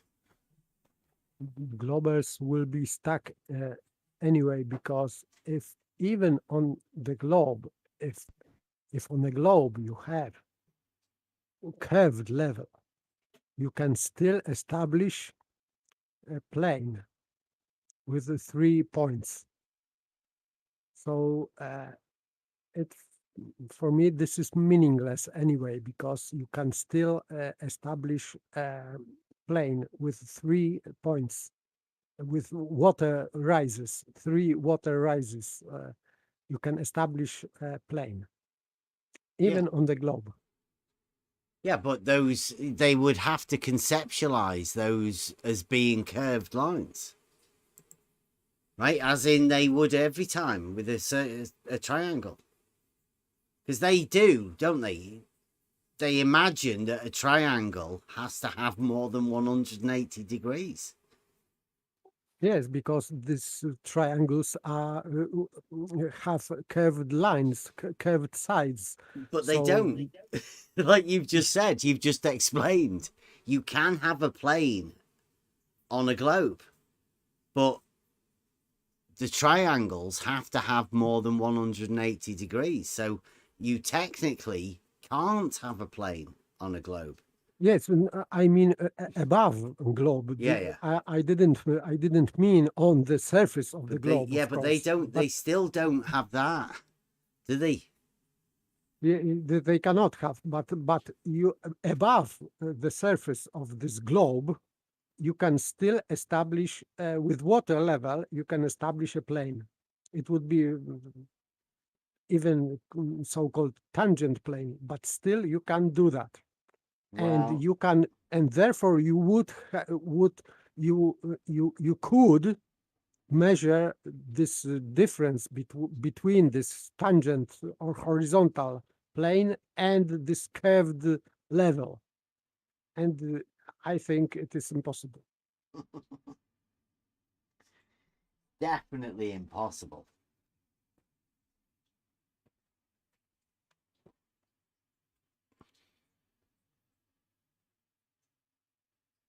But I mean, we've been trying to talk to a group of people for years now. And I think we've learned as much as we can from them. and it's very obvious that what we have here is a very good learning tool and a way to actually realize Euclid. This is practical geometry. This is a very good learning program. And it also gets people to imagine and sort of it's like performing science experimentation within a framework that obviously has the best outcome for you to be able to perform your test within.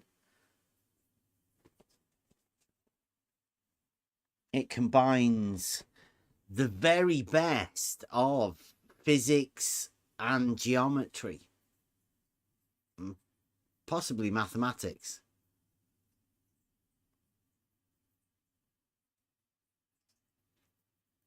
It is also mathematics because all things in geometry, in Euclidean geometry, is proven by logical proofs, and because these logical proofs are about geometry, it means this is mathematical. Yeah. And if we add physics into with the water level, obviously it's in reality, then we've got a combination of physics, geometry, mathematics, and logic, obviously. It's like the complete grasp of the whole thing, isn't it? Yes, and it means that physical world, is also logical as geometry. Yeah. So no one can have excuse that in geometry or mathematics you can use logic, but it doesn't apply to real world. Of course, it can, and it does. Yeah.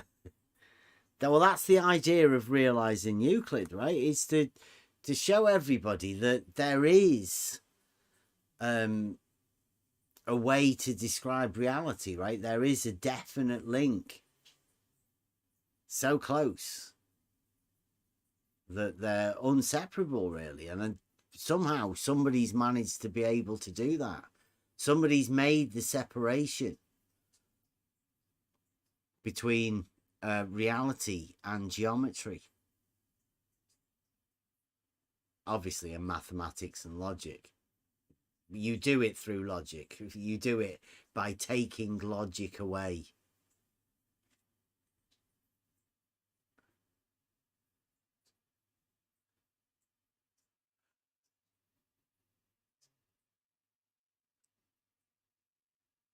If physical world would be illogical, then our logic couldn't help us to learn physical world.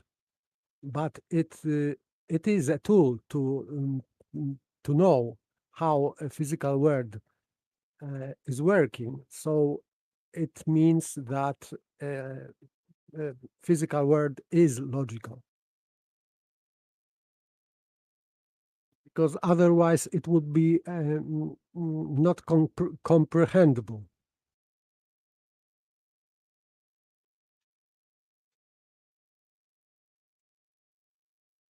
I would completely agree, although a lot of people will probably disagree.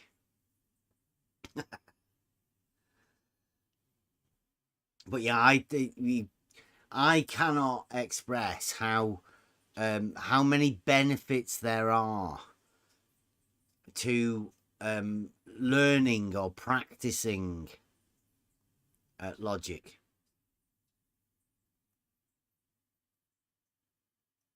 When you said about these people who would disagree with you, I think they couldn't use logic to disprove your point. Yeah, they wouldn't. There's not a lot of people that can use logic, but I think when you really come down to it, most people do use logic in a sense. I hope. Yes, I hope there's more people that do employ certain logic at you have certain to, points. Yeah. because if you are producing a illogical statement or sentence, it cannot be comprehended by the audience, for example. So everyone who has ability to speak in more or less concise way, he has to use logic. It is unavoidable.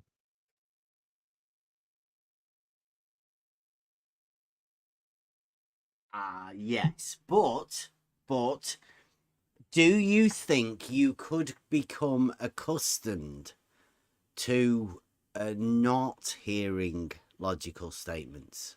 Because, like you said, when it's non-comprehensible, right? Now, there's people here listening that obviously hear something said and they don't comprehend it. Right? It just doesn't sink in. Now, at that point, You're always talking about me, Bev. what happens, right? When you don't comprehend something, do you say, excuse me, I didn't quite understand that? Or do you let it go and think, I'm not as clever as he is? Because there is a chance, like Papers just said, if it's non-comprehensible because it's not logical, then it may just be that you've just listened to a load of shite. And you might have given somebody the chance that they're cleverer than you, whilst you've just heard a load of shit. Always, now, from now on in, if you hear something that you don't understand, ask a question. Because it might just be that other person was talking a load of shit. And if they weren't, if they were really not talking shit, then they would be able to explain it to you anyway. And they probably would be grateful for being able to clarify their position. So always ask people if you hear somebody that says something that doesn't make any sense. Please ask them to clarify. Especially if it's us, if it's anybody here, anybody in the chat, they don't understand anything, we'll try and keep an eye on the chat. Try and get people to keep an eye on the chat. I try. But yeah, if anybody's got any questions, if anybody doesn't know anything or wants us to clarify something, I would be more than happy. And I'm pretty sure everybody that's in here also would be better, right? Even if can we have more people to clarify that for us? We'll get more points of view on the same subject. We'll all learn from it. We'll all get better.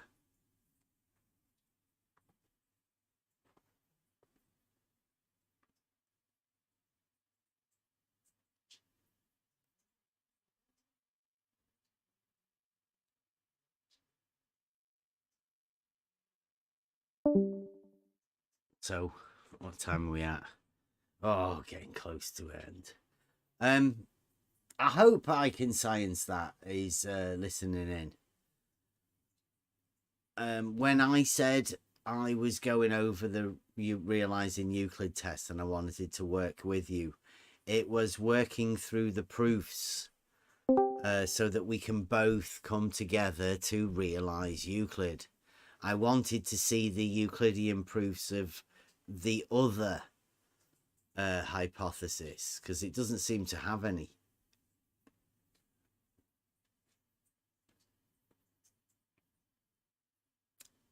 So yeah, I won't be filling forms out. It's pretty simple what you were doing. Your sophistry is weak and I'm pretty sure everybody can see through it. Most people can tell a difference between a straight line and a circle. Presuming that people can't is I don't know what do you call that? That's neglective, or that people are just some kind of contempt, maybe not taking people seriously. Yeah, I think he's underestimating most people, right? In order for him to say that he can't tell the difference and globe science can't tell the difference between a straight line and a circle, doesn't mean that most average people are not clever enough to tell the difference between a straight line and a circle, because yeah, most people can. It's only the globe science globe science crowd that have been hit with the horizontal paradox. They can't then tell the difference between a straight line and a circle because they need to have both. They need a straight line to be a circle in order for them to keep their model. And they will always keep their model. Anybody listening? Anybody wants us to give us the chance to be able to try and express the realizing Euclid tests? Anybody got any other shows? Anybody else listening from anywhere else wants us to come over to try and explain this? I'm willing to do that. Give us a shout. Normally, Ask Asking. He's our booking agent. Gets everywhere.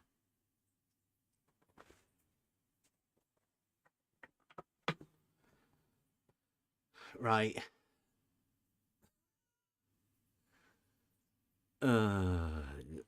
Right, okay. So, anybody got any final words? We'll cut this off and we'll go to tomorrow. My final word will be about this I can science that guy, that your hypothesis was not checking models, but your hypothesis was that if Euclidean share or principle can be applied in reality, and you checked it positively. So that's all about hypothesis.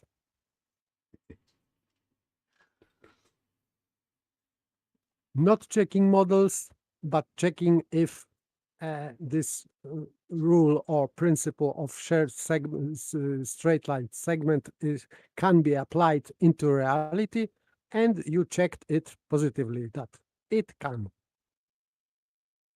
Yeah. We've got a guy in the chat just before we go that says the Suez Canal isn't level. There you go.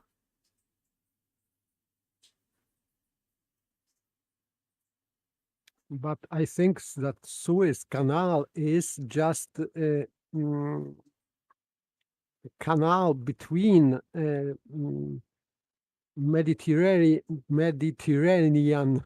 Sea and ocean. So it's maybe it is called canal, but maybe it is not canal. It's just a link between two oceans or two seas. Mm-hmm.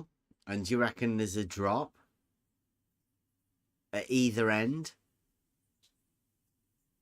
Because if level is horizontal, then somebody who says that it's not level surely would mean there has to be a tilt to it, a slope. Not tilt, but you know, there are differences between or elevations between seas and oceans. So it may happen that this water is moving here and there, and that's why it can be not level, perfectly level. Well, there would have to be tide. influences from both. Yes, I would have some kind thought. of tides. Or But I don't know whether that's ever been seen, right? And whether you would think that at some point they would have some sort of a seiche, do they call it, or like an inland tide. We get them in the UK. They can surf them at certain tides. They get that, but I don't know whether I've ever seen or heard of that within the Suez. Because you would imagine something like that, wouldn't you? Going from one side to the other. I would anyway. If that were apparent. Because it goes in like it's a massive body of water at one side to go down a channel. So maybe not. Maybe not. Who knows? Who knows? Okay. Anybody else? Final words? Thanks for everything today, Bev. I thought it was a great show. Thank you. Okay, so let me get some Buster ready. Tomorrow, Free for All Friday. Like I say, I think we might just go live a bit earlier, but it'll just be us messing about with computer games. But we'll be chatting. Anybody wants to come in, Discord, it'll be open. Anybody can have a chat. So if you see us live, pop in. Come and have a chat. Maybe have a chat about the horizontal paradox. Come and talk to us about your model. It is Free for All Friday, so anybody can come and talk about whatever they want. Anybody got any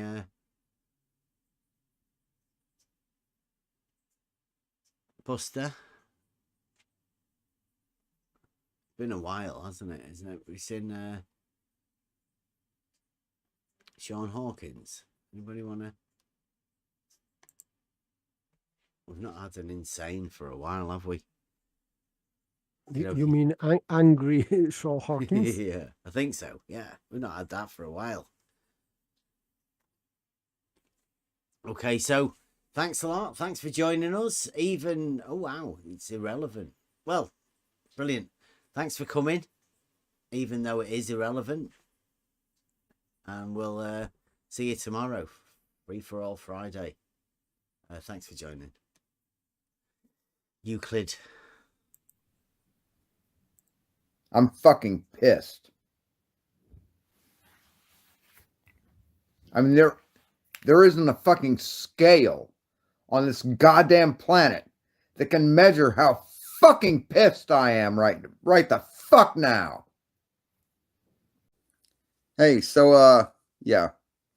I can't get any of these cowardly fucks to debate me unless someone can give me a good fucking reason to keep doing this.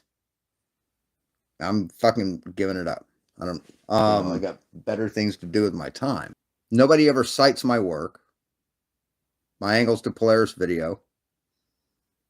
Nobody ever cites that. It's not the best one in the world, but it's fucking something, with a physical model. And it gets a lot of compliments.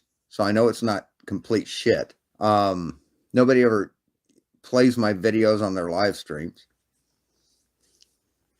Or even little bits of it. When was the last time anybody shared any of my videos? My most popular video is the Angles to Polaris video. And it has less than 1,000 fucking views and it's 2 years old. And I've got a shit community. Fucking not doing anything to fucking keep me doing it. Like I said, unless someone can give me a good fucking reason why I should keep streaming, I'm done. So, thanks for the fish.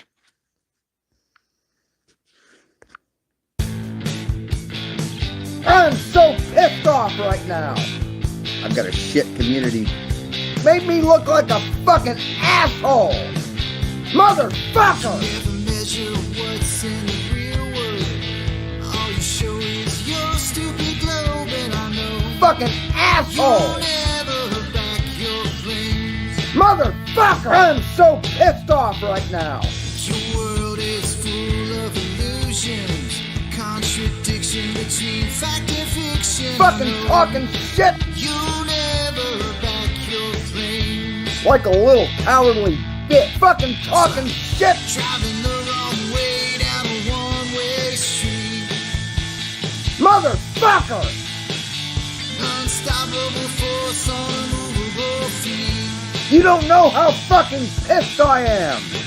Straight lines converging distance. Fucking Why asshole! do I get so much resistance? I know Fucking talking you shit never prove me wrong. right the fuck now! God damn it, fucker! Now we get our physics deniers, pathologic compulsive liars. I know you never prove me wrong. You don't know how fucking pissed I am! Driving the wrong way down a one-way street. I get fucking emasculated by Jose J.G. Gonzalez. It's where knowledge and ignorance meet. Fucking asshole! Motherfucker! Paradoxes and confusion. Your mind is in delusion. Fucking talking shit! We all know you're insane. God damn it! I can't get one of these pussies after fucking talking shit to this motherfucker. I fucking still like him, but he fucking pissed me off. Motherfucker! God damn, he owes me a fucking apology. Talk about your 2D surface. We all know you ain't got no purpose in life. We think that you live on board. I get fucking emasculated.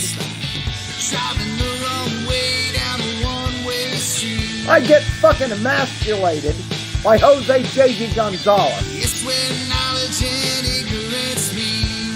Fucking talking shit! Motherfucker! Paradoxes and confusion. Your mind is in delusion. Fucking talking shit! We all know you're insane. We all know you're insane. I get fucking emasculated by Jose J.G. Gonzalez. I'm pretty fucking pissed off. That's all I've got to say about it. Motherfucker! Made me look like a fucking